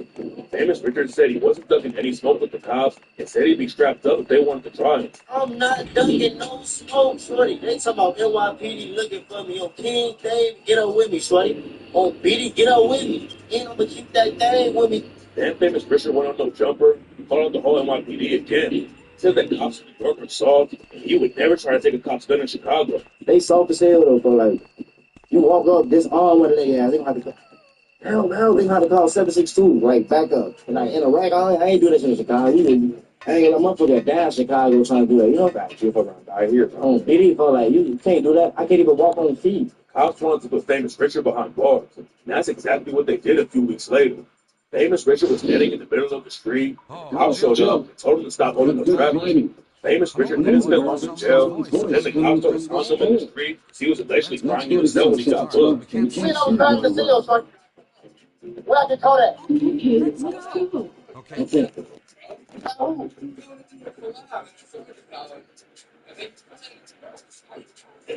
Oh, can't you so too fast so far? I ain't gonna take the fight this time unless you slap. Oh, Billy, you lying though. You lying. Famous Richard said the cops were capping about the story, but apparently the whole police force heard about it. They were all clowning him. Last week, right? I was what? Crying in the cell. Oh, King, who told you that? Then I was crying in the cell. I'm still though. I was crying in the cell. Oh, BD, I was crying in the cell. Well, stop lying to my name. Y'all got everybody on TikTok think I was really crying, bro. Famous Richard wasn't just messing with the cops, though. He ended up getting booked on the robbery charges a few months later, according to reports. Famous Richard got into an argument with someone who worked at a smoke shop and flashed his gun at them. The police put out a warrant on Famous Richard, and they busted him on the street while he was trying to shoot a new video. Famous Richard didn't let the arrest stop him from making new content, though. He posted the whole thing on social media. Famous Richard was going in and out of jail like crazy. And in July 2024, he got booked again for allegedly up his driving. There's a chance Famous Richard wouldn't have gotten arrested for the situation, but the cops are watching his social media pages too and arrested him after he posted the video. He was dancing with a gun that should have been the clip. Famous Richard was putting himself in those situations to get booked for. But at the same time, he took a massive loss in the streets. Famous Richard is allegedly affiliated with the PDs from Buck City and Chicago, but his older brother Lil Josh ripped a GD set called Paxtown. Lil Josh was brutally killed in 2024. Rumors said that one of his own homies took him out. It's a wild story. It all started back in 2019. According to rumors, Lil Josh backdoored his homie Boss Block, aka D Block, in May 2019. Boss Block and Lil Josh both rep Paxtown and all was tight. Some people claim that Lil Josh took Boss Block out because they were both fighting until the murder deal. Back in 2019, Lil Josh and Boss Block allegedly stood on the ops and hit up a dude on the 7100 block of South Cyril Avenue. The dude survived, but the case was allegedly still open when Boss Block was murdered. Not even thought Lil Josh snaked Boss Block. But right before he died, Lil Josh dropped the track Power Part 2 and rapped, "Niggas wicked with the cover-ups. Put my name in the mix over a bitch. They say I killed my friend. But all the real members know the real. We still locked in." It's not clear what really went down with Boss Block, but it allegedly sparked some wild internal beef in Paxtown. Members started killing each other like crazy. After Boss Block got murdered, another Paxtown affiliate named Naysky was shot and killed. And some sources claim that Naysky killed a Paxtown OG and ended up getting back door. Paxtown has some ties to NLMB, even though they're beefing right now. And Paxton allegedly used the ops to kill one of their own Is members. that Joe? Too. Is that voice Enrico? Dude from Paxtown named Lil Don got killed by NLP. Yeah. You But someone in right. Paxtown Wait there. found his location. Are you with anybody, Jill? Lil Josh was killed in June 2024. And rumors say What? JC and Lil Chris Oh, were yes. pulled the trigger. Lil Chris got hit up right after Lil Enrico. Josh murder and almost died. Then a few weeks after that, So, JC was Barry allegedly and Jill backdoored by together. other dudes in Paxtown and clapped back for Lil Josh. And there was Are some you all Paxtown right, affiliates Enrico? that JC on IG after he died. Famous Richard had been out of The Chicago stars for a are while. doomed. After his Someone brother got is a killed, traitor. he hopped on Facebook and said he wasn't leaving the city until Everything somebody was died. plotted from the start by NLP Umbrella. dudes released Lil Josh after he got killed. And Famous Richard started clapping back at them.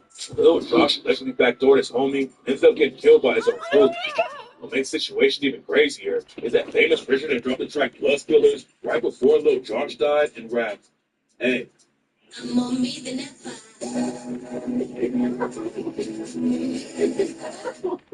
This isn't us saying we make it EV. This is us saying we make it EV worthy of being a Lexus, the all-electric RZ. Because the greatest pleasure of an automobile is how it makes you feel. I'm a single mom of a 4-year-old. I'm working a full-time job. Rasmussen made it so we have a program that you can tell me, you put in the work, we're going to be there on the other side.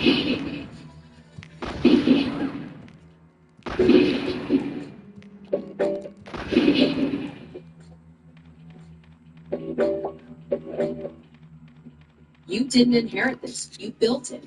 Every late night, every dollar earned. if you got a back door, you don't know what you're doing. Just because you'll kill, don't make you a killer. You think you spy when shit hit the fan. They blood spillers.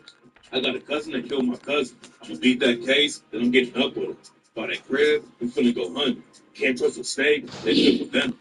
It's also weird because Famous Richard's brother, Lil Josh, was a GD, and Famous Richard reps the BD. A lot of dudes in Chicago beef with their own family members because of gang politics. But Famous Richard always showed love to Lil Josh and wanted to get back to him. But at the same time, Famous Richard hated the GDs on the track being Get Anthem and G-Rap. I ain't never pick up a rape. I just blew my leaves away. Bitch, I'm BD till I die. This shit in my DNA. Your mama was a BD, your dad was a BD, your grandma was a BD. So why the fuck you cheating? Famous Richard was talking crazy on social media, acting like nobody could touch him. That's how he almost ended up dying from a headshot. I know that means a lot of shooters in Chicago, but Famous Richard ended up getting shot in New York after the fake Instagram page set him up. It's not clear exactly how it went down, but Famous Richard allegedly got set up by a woman on IG and got ambushed by a shooter. Famous Richard had been putting a huge target on his back with all the distance. Getting shot in the head still didn't make him switch up how he was moving. Instead of staying out of the way and recovering, Famous Richard hopped straight back on social media after the shooting. He didn't have to stay in the hospital very long because it was just a grave. And Famous Richard ditched the ops again when he got released. A rapper from New York named Gino Rax aired Famous Richard out and said he ranted about the shooting situation. Then Gino Rax shared some DMs where he was going back and forth with Famous Richard on IG. Famous Richard hit his head with something. He actually faced him. Famous Richard and his he got shot. There was a police report about the shooting. Getting head tapped is bad enough, but that was just the beginning of Famous Richard's downfall. Just a few weeks after he got shot in the head, feds booked Famous Richard for possession of a firearm by a convicted felon. According to the report, back in July 2020, cops raided Famous Richard's crib, found a load of Beretta M9 with a scratch-off serial number and an extended magazine. It was the same case that Famous Richard had already been booked for and bonded out of. But at first it was a state case, and then the feds took over. Now he's facing 15 years in prison. He finally gets convicted. After the feds booked Famous Richard, someone used an IG page and asked for someone to get him a federal lawyer. According to Famous Richard, he's being abused by the guards while they're holding him in jail. He claimed that he was assaulted by a guard and said, "Please help me. This is a cry out for help." Famous Richard also said they're denying his visits. He can't even meet with his public defender. Apparently, Famous Richard can't even afford to pay a lawyer. And he did step through for not supporting him after he got booked. Famous Richard was begging everyone for money. He said he needed to get a pardon from Donald Trump. Famous Richard even drugged NBA YoungBoy into the drama and started throwing dirt on his name. Famous Richard said YoungBoy definitely snitched in his own Fed case. He even claimed that YoungBoy is the reason that Lil Durk got booked for allegedly ordering a hit on Juan Rolando. This isn't the first time that Famous Richard had dissed YoungBoy and his homies though. While he was still free, Famous Richard took the disrespect to a crazy level and started the Quando Rondo challenge to clown Quando for losing his cousin Lil Pop. Famous Richard also dropped a diss track on Quando and rapped, "I'm from the rack, I bleed different, I can go ask for belt. Harry Potter with the switch, I tap it once and watch it melt. You can't even come outside, you might as well barbecue yourself. You just lost your hood respect. Your bitch ass cried in front of 12. Famous Richard blew up for making comedy videos, but at the same time, he was running all over New York committing real crimes. He even pressed random civilians who were trying to eat. And one time, Famous Richard beat up an innocent 18-year-old on camera just to get some more clout. And what makes the situation even worse for Famous Richard now is that all the cops hate him. He ran around New York clowning them all over social media, dissed them on tracks like On the Run, he rapped, I'm on the run, but ain't running. Screaming, free me, I ain't even do nothing. I ain't going back to jail. I'm feeling like fuck. If I get caught, let me out by the summer. Fuck the police. Put a pig right under me. I can skip state or just stand for the summer. Famous Richard was going viral for a while, but he got famous for dissing, trying to take guns from cops. And now he doesn't have anyone supporting him at all. If he had pulled up in the rap game, probably got more love from his fans. But most people just saw his comedy video. Fighting a bad case with a public defender is going to be tough. And it's looking like Famous Richard is cooked. Chicken Al Pastor is back.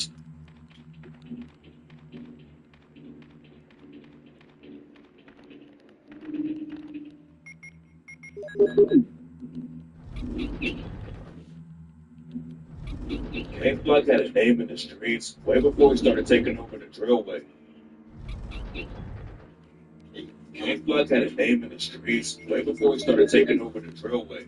And today we're breaking down the brutal and violent stories behind how he took over the Bronx and brought down the whole drill scene.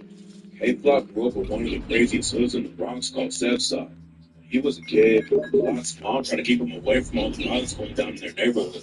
She put Block into sports. Back in the day, he was boxing and also got into fashion. Block's mom actually thought Block would start his own brand of clothes.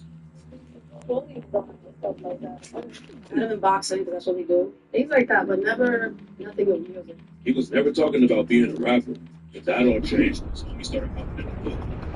His mom took the shit to keep him out of the trenches. She still keeps him getting active in the streets.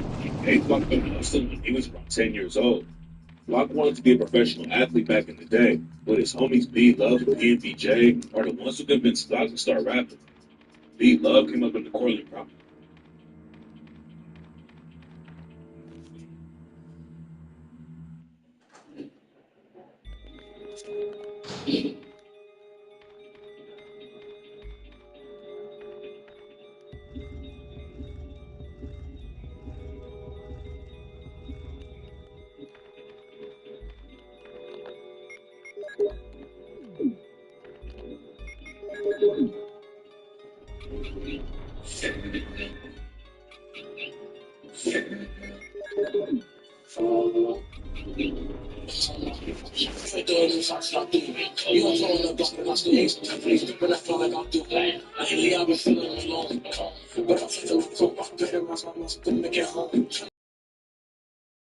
Just me to get home. And see if I can keep up with Winnie and Bobby. I'm gonna come see Titi on with the 30, I'm virgin cocky. If I ain't that into the years, stop me. Gotti and I, Scotty, my top three. Like, it's with you to spend on Gotti. So when I see a lobby, my nose blues, game for Scalati. He be bugging, his name is Lil If I took him and him, I know he got me. So I got him staring beside me. I be thinking like she moving walking. So you telling me, fuck you, got me. Got sleep time for me if it get rocky. I pour rose, I do like it's hot. I'm trying to punch like Ollie. Gotta keep it out, they gon' watch you. And I don't have to fit to the lobby. I don't let it go, they don't stop it. If they do it, it's gonna be a hospital. I'll break up.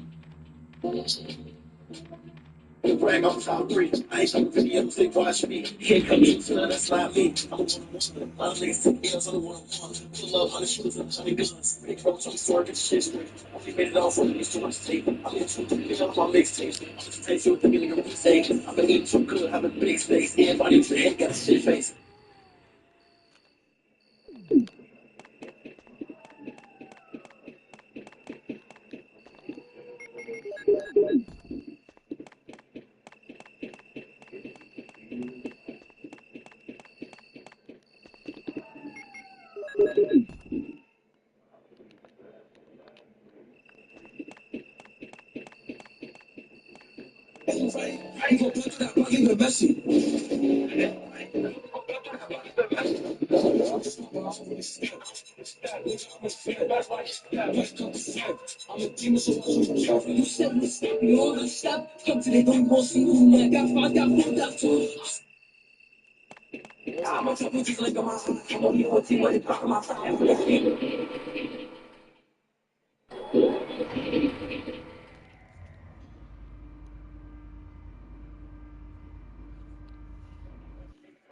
You know rappers that pedal. Follow Part 71.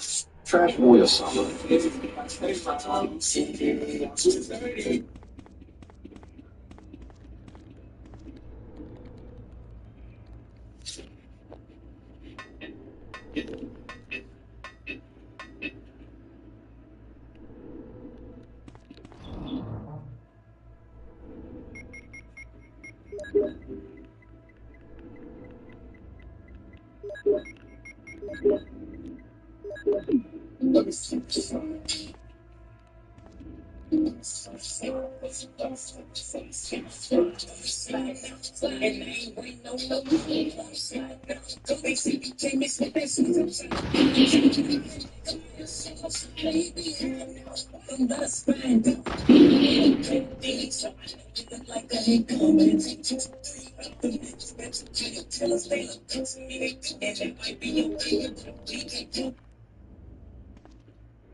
Like, the nigga that really like wanted me to make music, she like took myself born for real.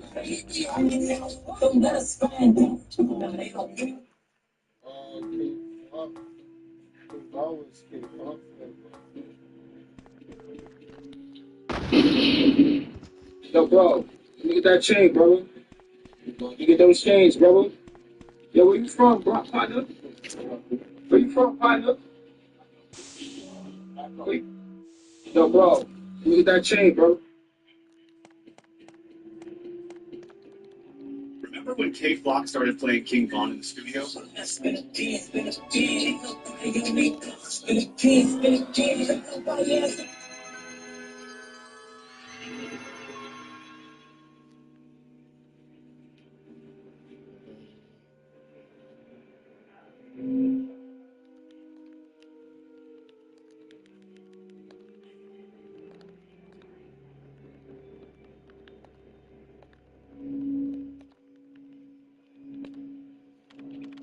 Fly kid, and a lot of talk about the tribe. I just want to set the record straight though. Big mouth.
Never ran up in my garbage, I don't play with Nazi ops. Michael, just pushing up, like, chase them down up in it.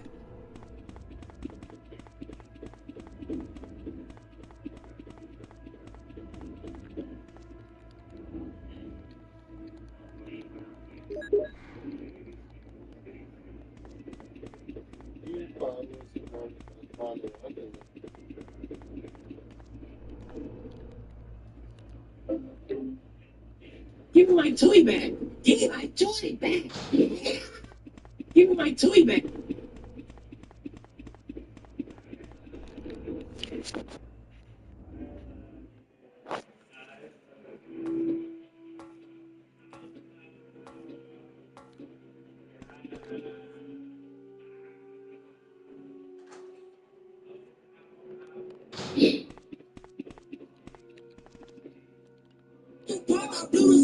dirty.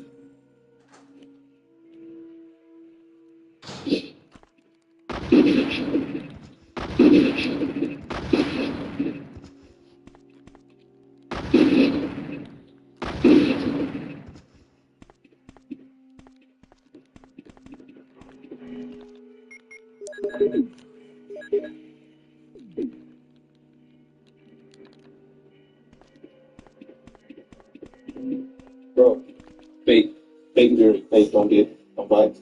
We get real dirty. Fake dirty. Bro,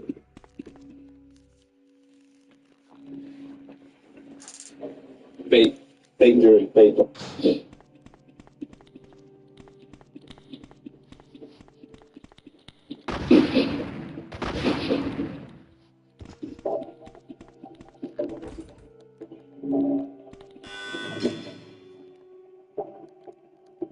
Drill designer like a flaw. I love you, baby, like my claw. You my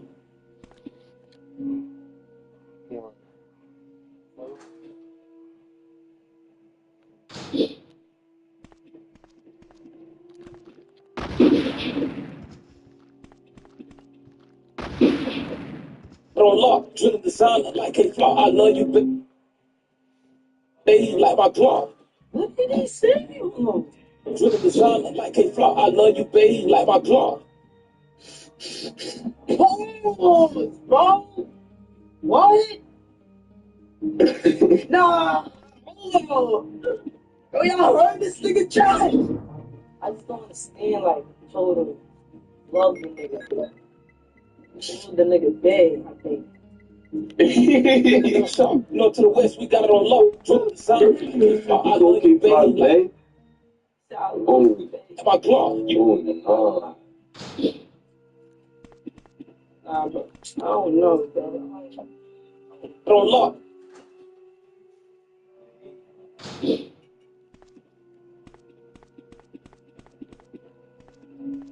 Being a hip-hop artist has become a dangerous career. Back in the 90s, it was kind of a rare case following the deaths of Tupac and Biggie. They to the coat, Shawty came. That bum ass big shit. All that shit. Like, so I see what that shit on the previous number. They to the coat, Shawty came. That bum ass big shit.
I'm on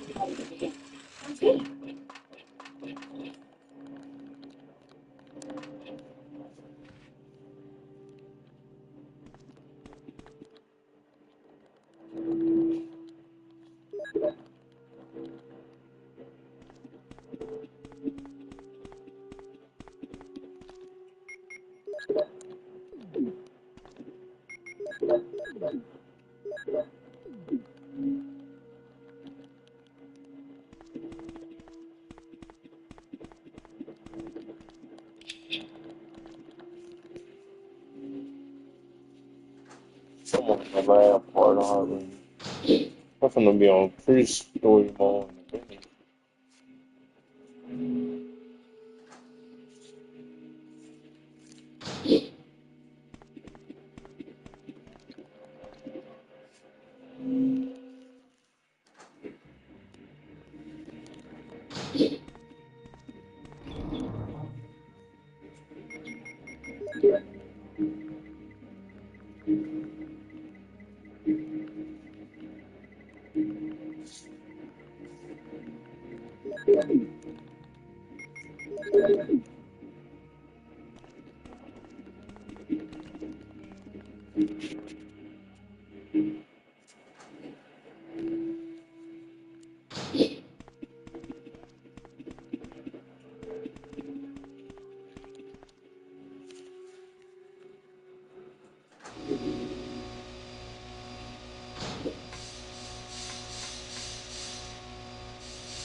Alright, now let me save the game quick.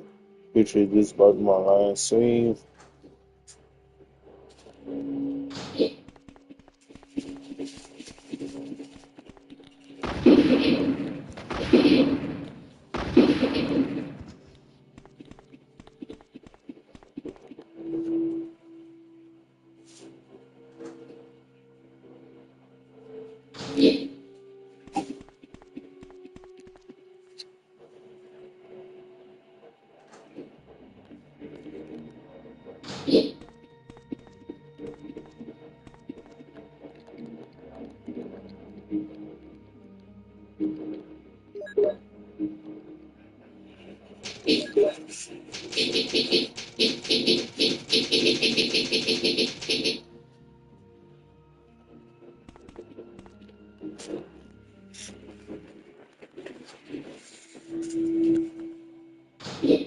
Okay, start. Dude, King. Oh, we got in.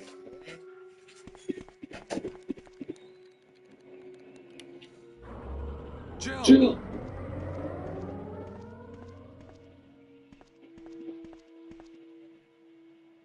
Jill. You're here too. Yes, you're here too?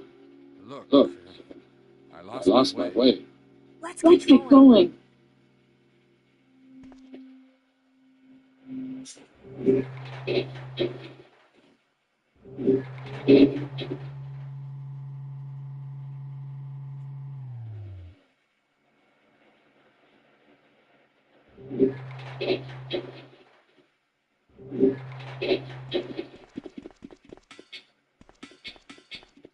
Whisker. You did a fine job, Barry. Just as I thought. I think you should stay away from Barry. I hear that his wife and 2 daughters will be in danger if he doesn't do everything I tell him to. You are so cruel. Well, you don't have to worry about anything, because you'll be free from this world very soon. Why do you have to destroy stars? That's Umbrella's intention. This laboratory has been engaging in dangerous experiments, producing enough to other people. Anyway, this disaster cannot be made public. That's why having stars knows it. So convenient. So you're a slave of Umbrella now, along with these virus monsters. I think you misunderstand me, Joe. To me, the monsters you mentioned, I'm going to burn all of them together with this entire laboratory. I must complete my mission as ordered by Umbrella. Barry, go up on the ground and wait there. Barry! Barry's such a fool. He'll be under the control of Umbrella forever. How come Umbrella and you intimidate him by taking his family as hostages? Umbrella? Well, I intimidated him, but it had nothing to do with Umbrella. I just used him for my personal purposes, though both you and Barry seem to think I was following orders from Umbrella. So you're planning something else? If you succeeded in developing the world's most powerful biological weapon, what would you do? What if you were in charge? You must stop this now. You're a brave girl, but if I were you, I wouldn't give up such a big discovery. You guys are idiots. No one understands its real value. So you're going to steal all the research? Better yet, I'm going to show you the time. Oh! Barry! Sorry, Jill. Where's your family? I was listening to what you and Wesker were talking about. I wish I realized it earlier. I thought it must have something to do with Umbrella, you know. So it's all been masterminded by him. It's good that you know that now. Wait, let's get out of this house first.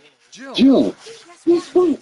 That's about Do the big you have any idea what Wesker was going to show you at the back of this place?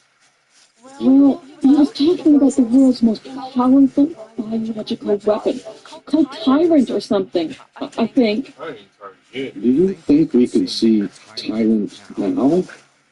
Barry, you're so optimistic. It would look bad for stars if we let such a dangerous creature run loose. Maybe you're right. Let's go then.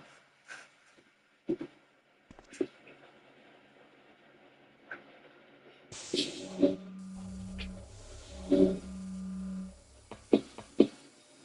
going out this time of about her.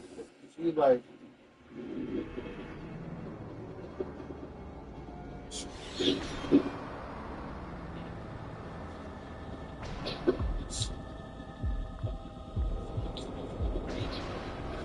Oh, 2 minutes. They gave me 9 days.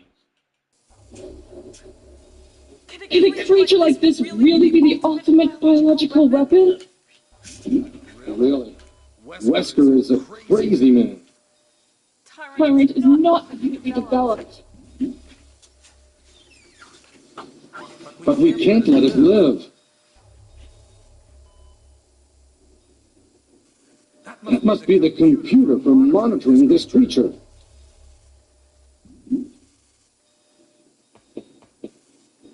Oh, I got 1 minute.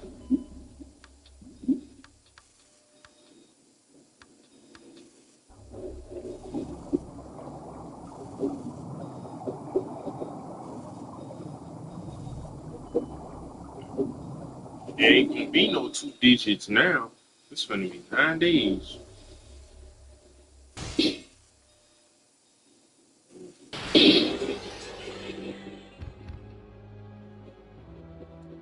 Damn you! Oh!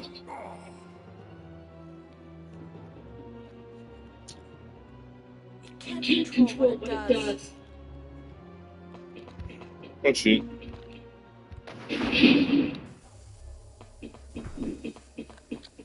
Barry? Barry?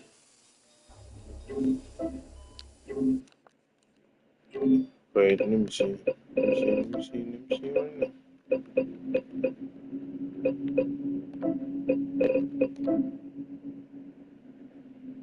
Oh shit.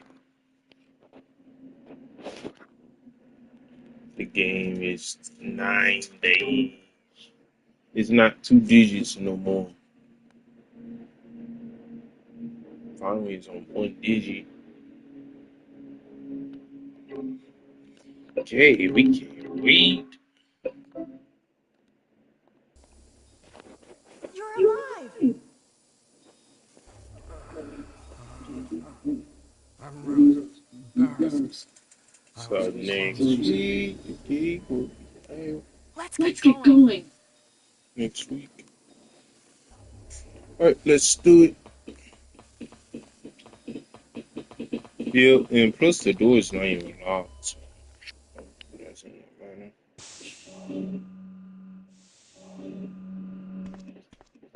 What What happened to happened to Wesker?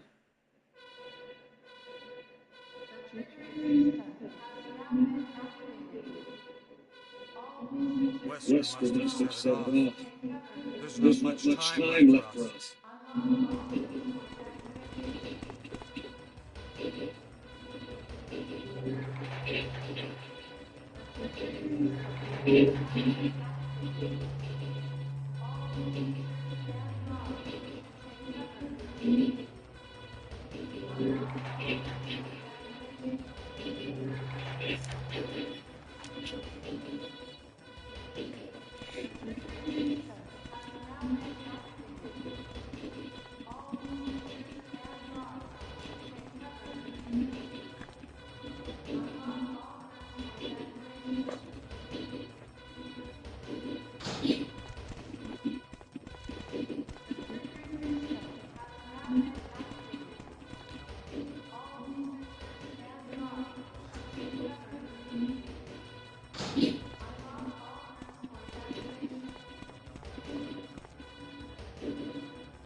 you're okay.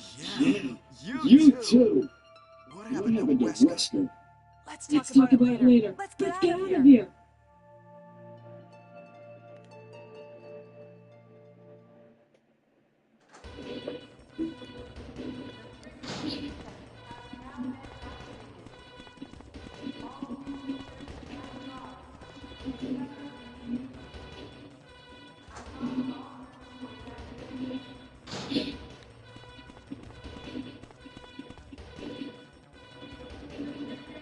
Let's Let's go. go.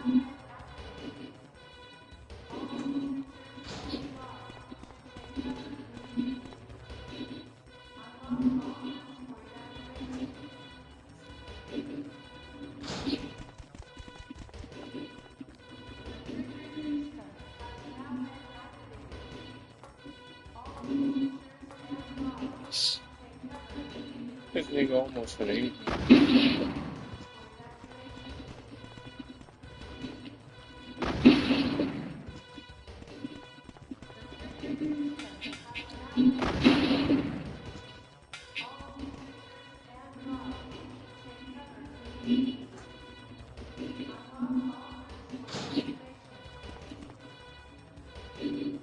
Let's go.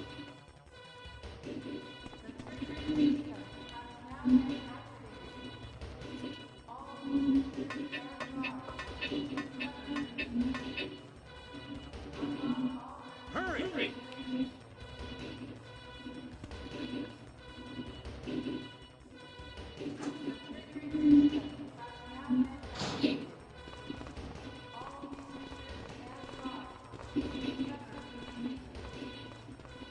This is Brad. Running on YouTube. If there is anyone alive, contact me now, okay? This is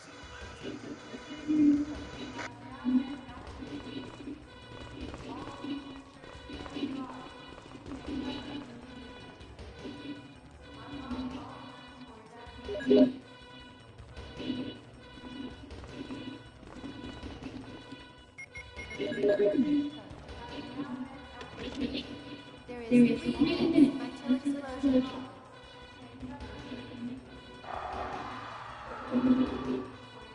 Oh no! You must be kidding! After you've come all the way here! Ladies first. Go Go first, first, Joe. Joe. But Chris! Give me a chance to play nice. Okay, I leave it up to you. See you again at the heliport.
probably do Resident Evil 2 OG tomorrow. We just do Trace real quick, get that out there.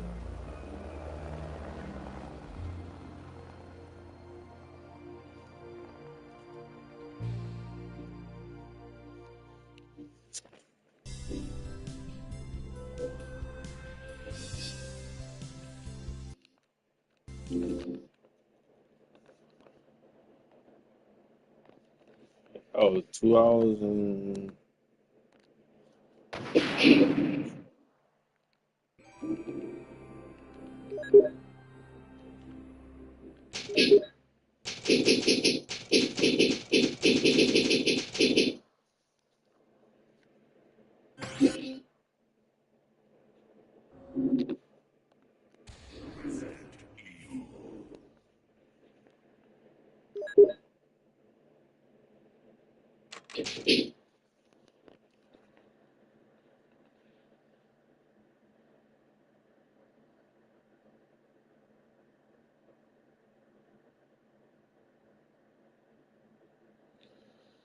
I I don't know don't what know what happened. happened.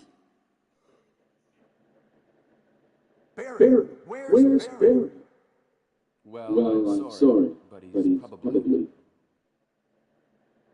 No. What is What is that? that? I'll go I'll and go and check. check. Okay, Okay, Jill and I Jill and will I stay will in the stay in the hall hall in in case of an case of an emergency. emergency. Chris, Chris, take take care. care.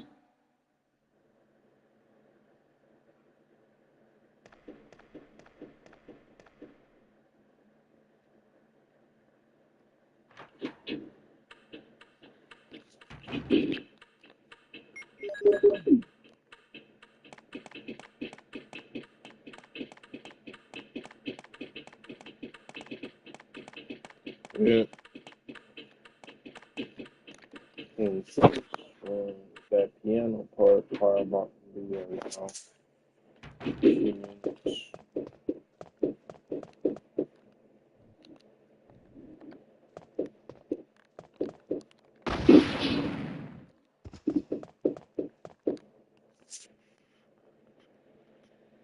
Oh yeah, and I'm going to that nightclub.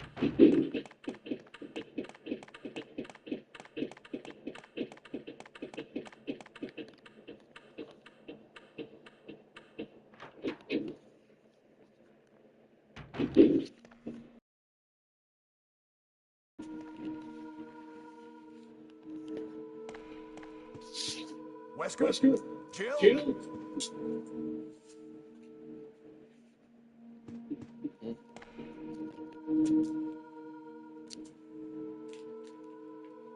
What happened to Jill and Jill and Wesker? Wesker.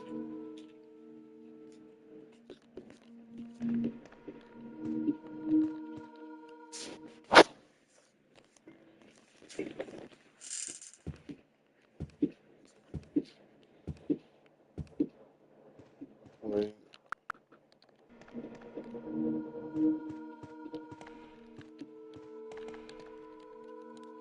there you go.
I'm gonna do a rescue 2 OG tomorrow. I'm gonna go to bed after this because I don't Chris story mode.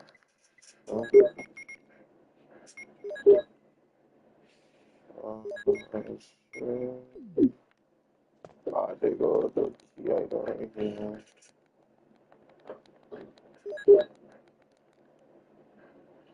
Alright, let me see this real quick. If I put this up.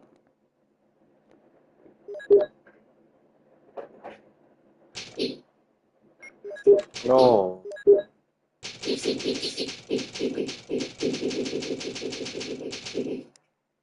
There you go.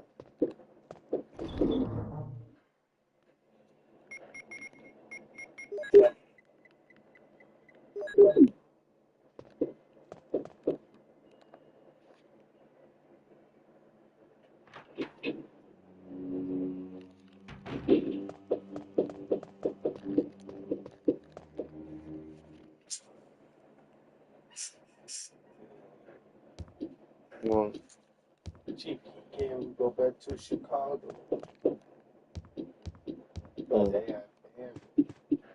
Because you just did a really stupid move. You know, King Von, if you get your phone, he said he decided to come out with your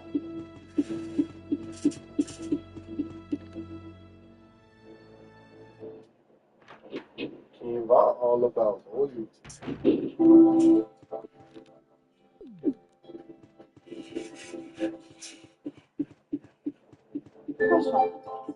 I handled many of his sales. Let's move on, please.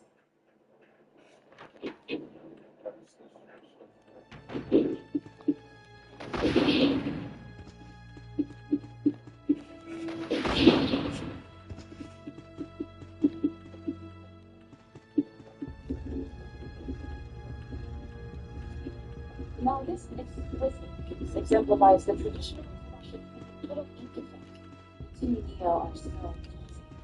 I respect this part of this piece. Definitely the style. You love the duality. Destruction screams, but creation toils in silence. Was there ever anything irregular? No.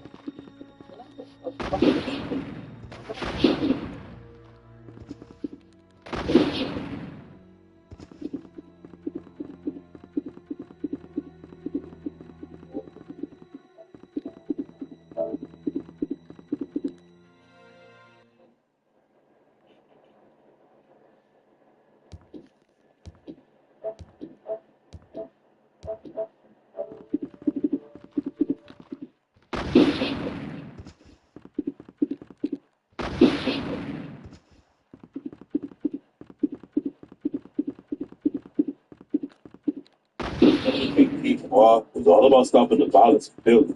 That's why the whole city was shocked when he got brutally killed on Mother's Day. On Mother's Day 2025, LG Pete Noir was literally out of park with his homie when two shooters ran down on him in broad daylight.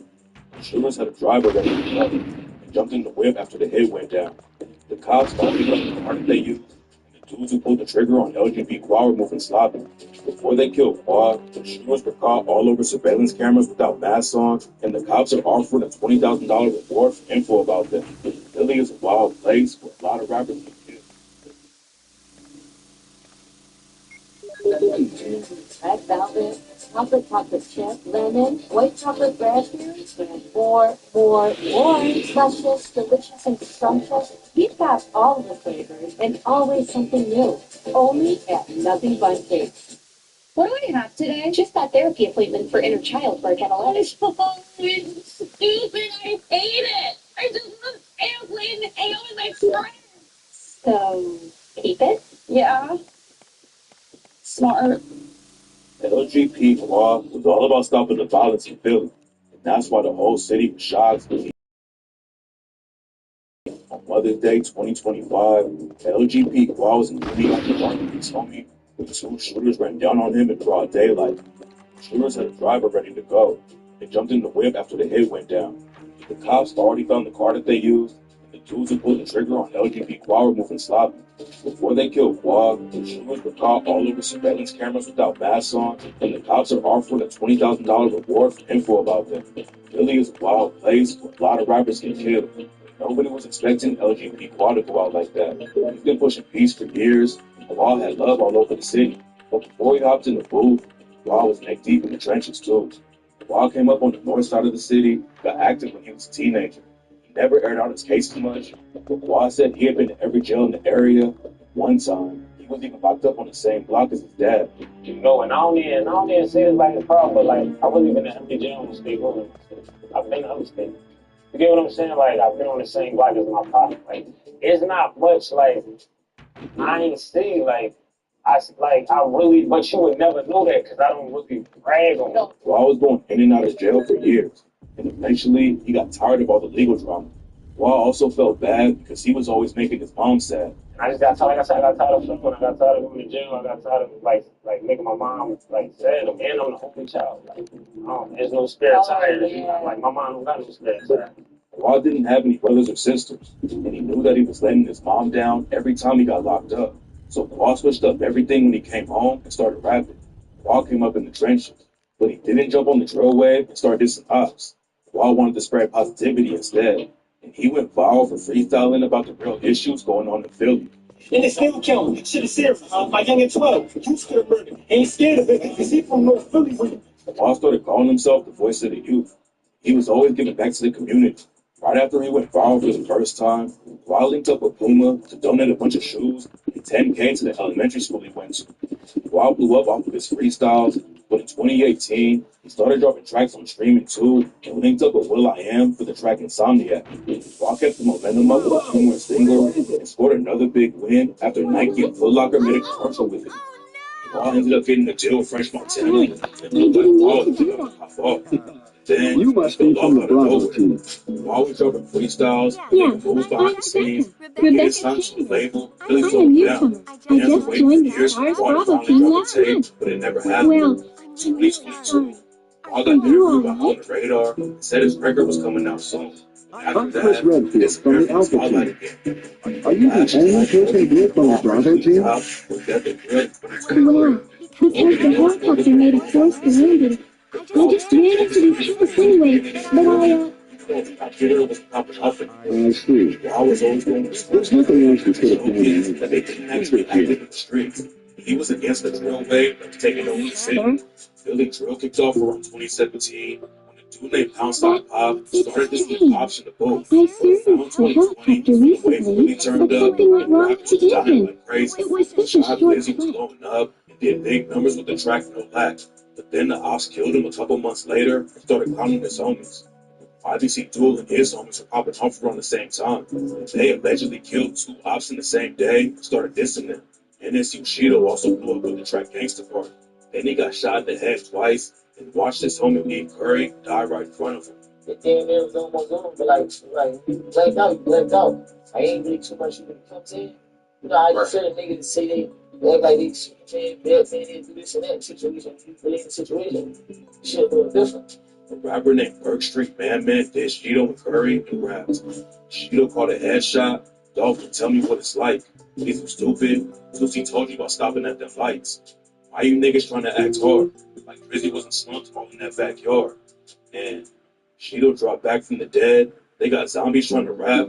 Caught Nick Curry in that car that sparked and hit his back. Then just 3 days later, Burke Street Man was shot and killed. One of the biggest rappers in Philly was YBC Duel. He dissed the ops so much that he started going by the name Mr. Disrespectful. Duel was going viral like crazy.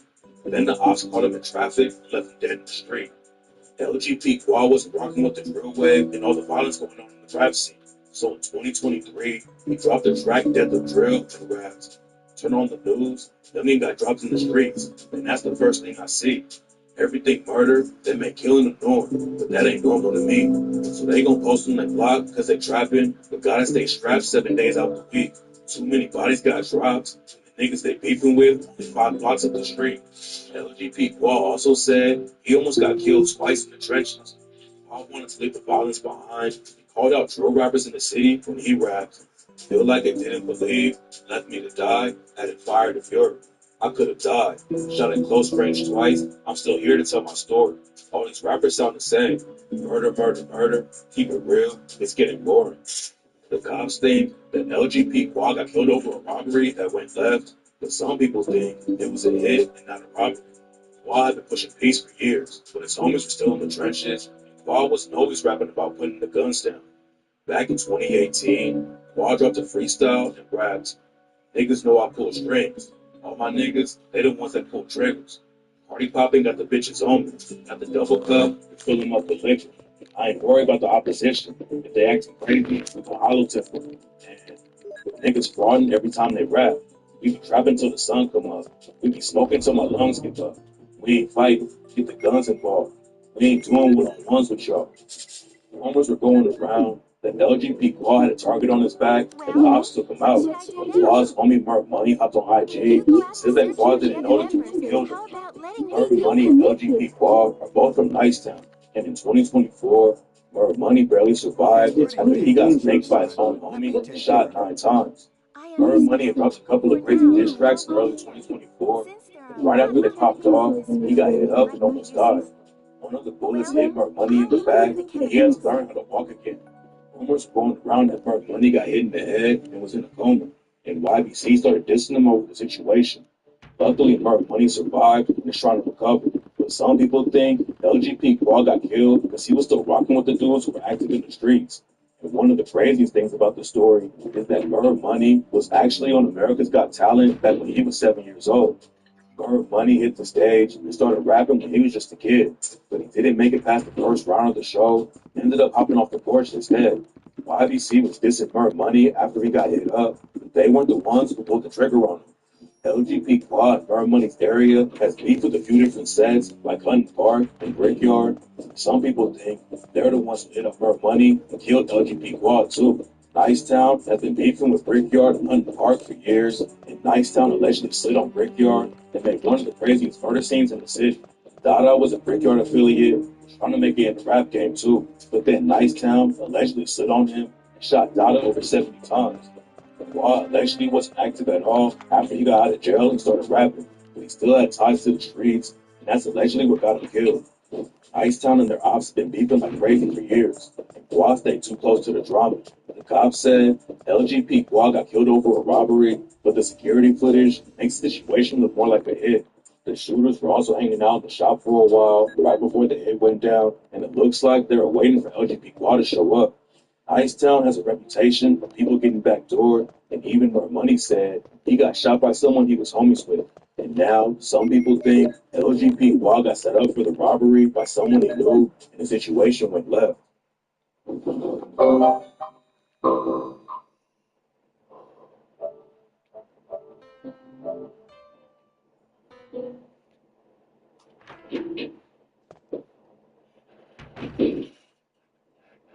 It's me, Chris. Is that you, Isabel?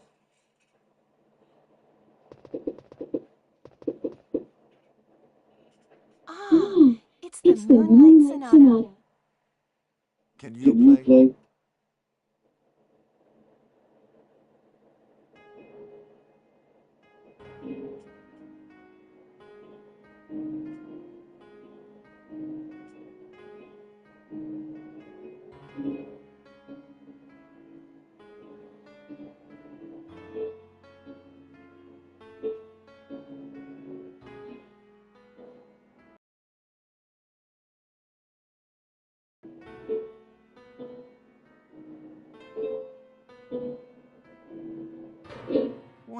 what is that?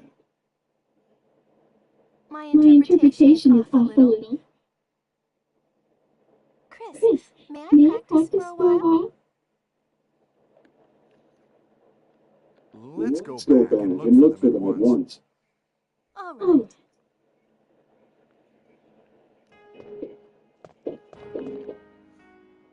Rebecca. Rebecca. I know, but just a little longer.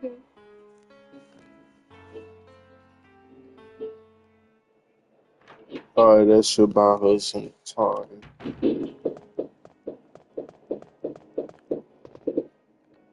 Over here trying to.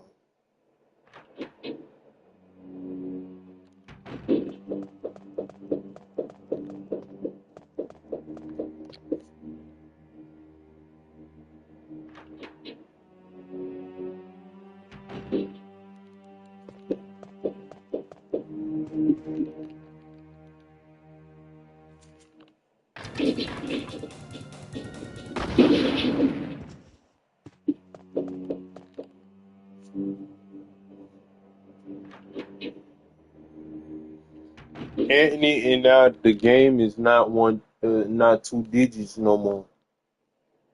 Want to see Anthony? Anthony. And now the game is not two digits no more. Look, I'll show you. Look, see?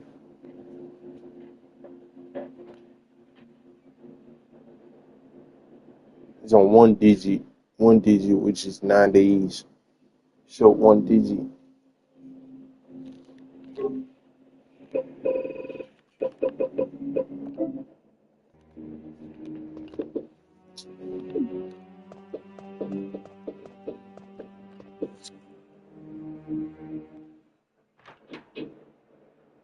Plus, change my password.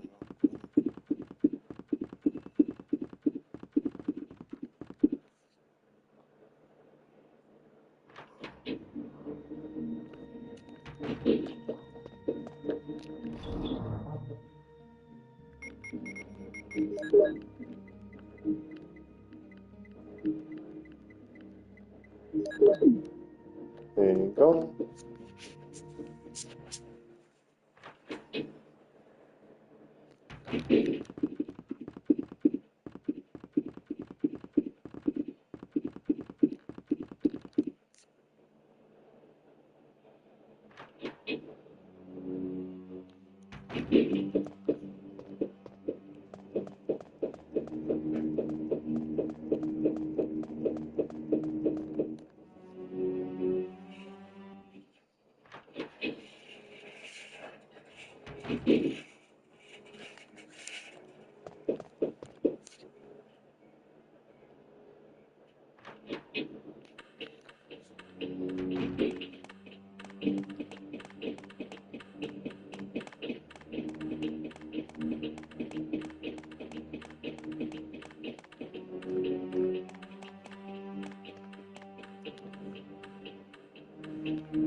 I'm gonna just say this and do this tomorrow.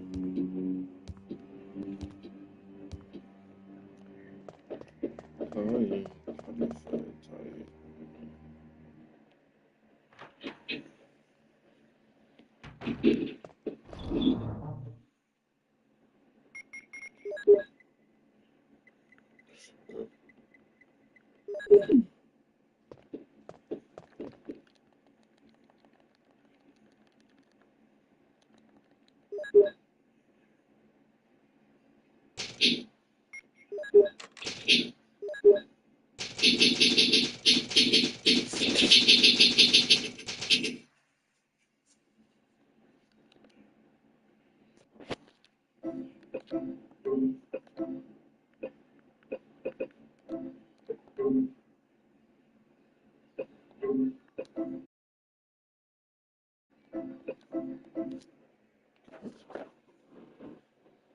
Alright, everyone. I'm start right here halfway on Chris. In the morning, I will do. Yeah, I will finish up Chris story mode. We, yeah, so I'm gonna finish up Chris story mode tomorrow morning around 10. I should be done with that, and then I should be moving on to Resident Evil 2, the OG. And yeah, I catch y'all guys tomorrow. Kind of tired. Do some marathon, the early marathon. I did 2 series of marathon, that would make 2 if I finish up that Resident Evil director's cut. So, we'll be doing Resident Evil 2, the OG, tomorrow after Resident Evil director's cut of Chris story mode. And I think Resident Evil 2 might take a little while, so we might take 2 breaks of like passing 2 days. Okay. So,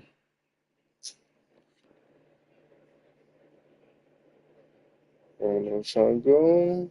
And stay tuned for next week, because next week I will be live streaming Resident Evil Revelations 2 on the 24th, and then the 27th I will be live streaming Resident Evil Requiem, which is that's next week.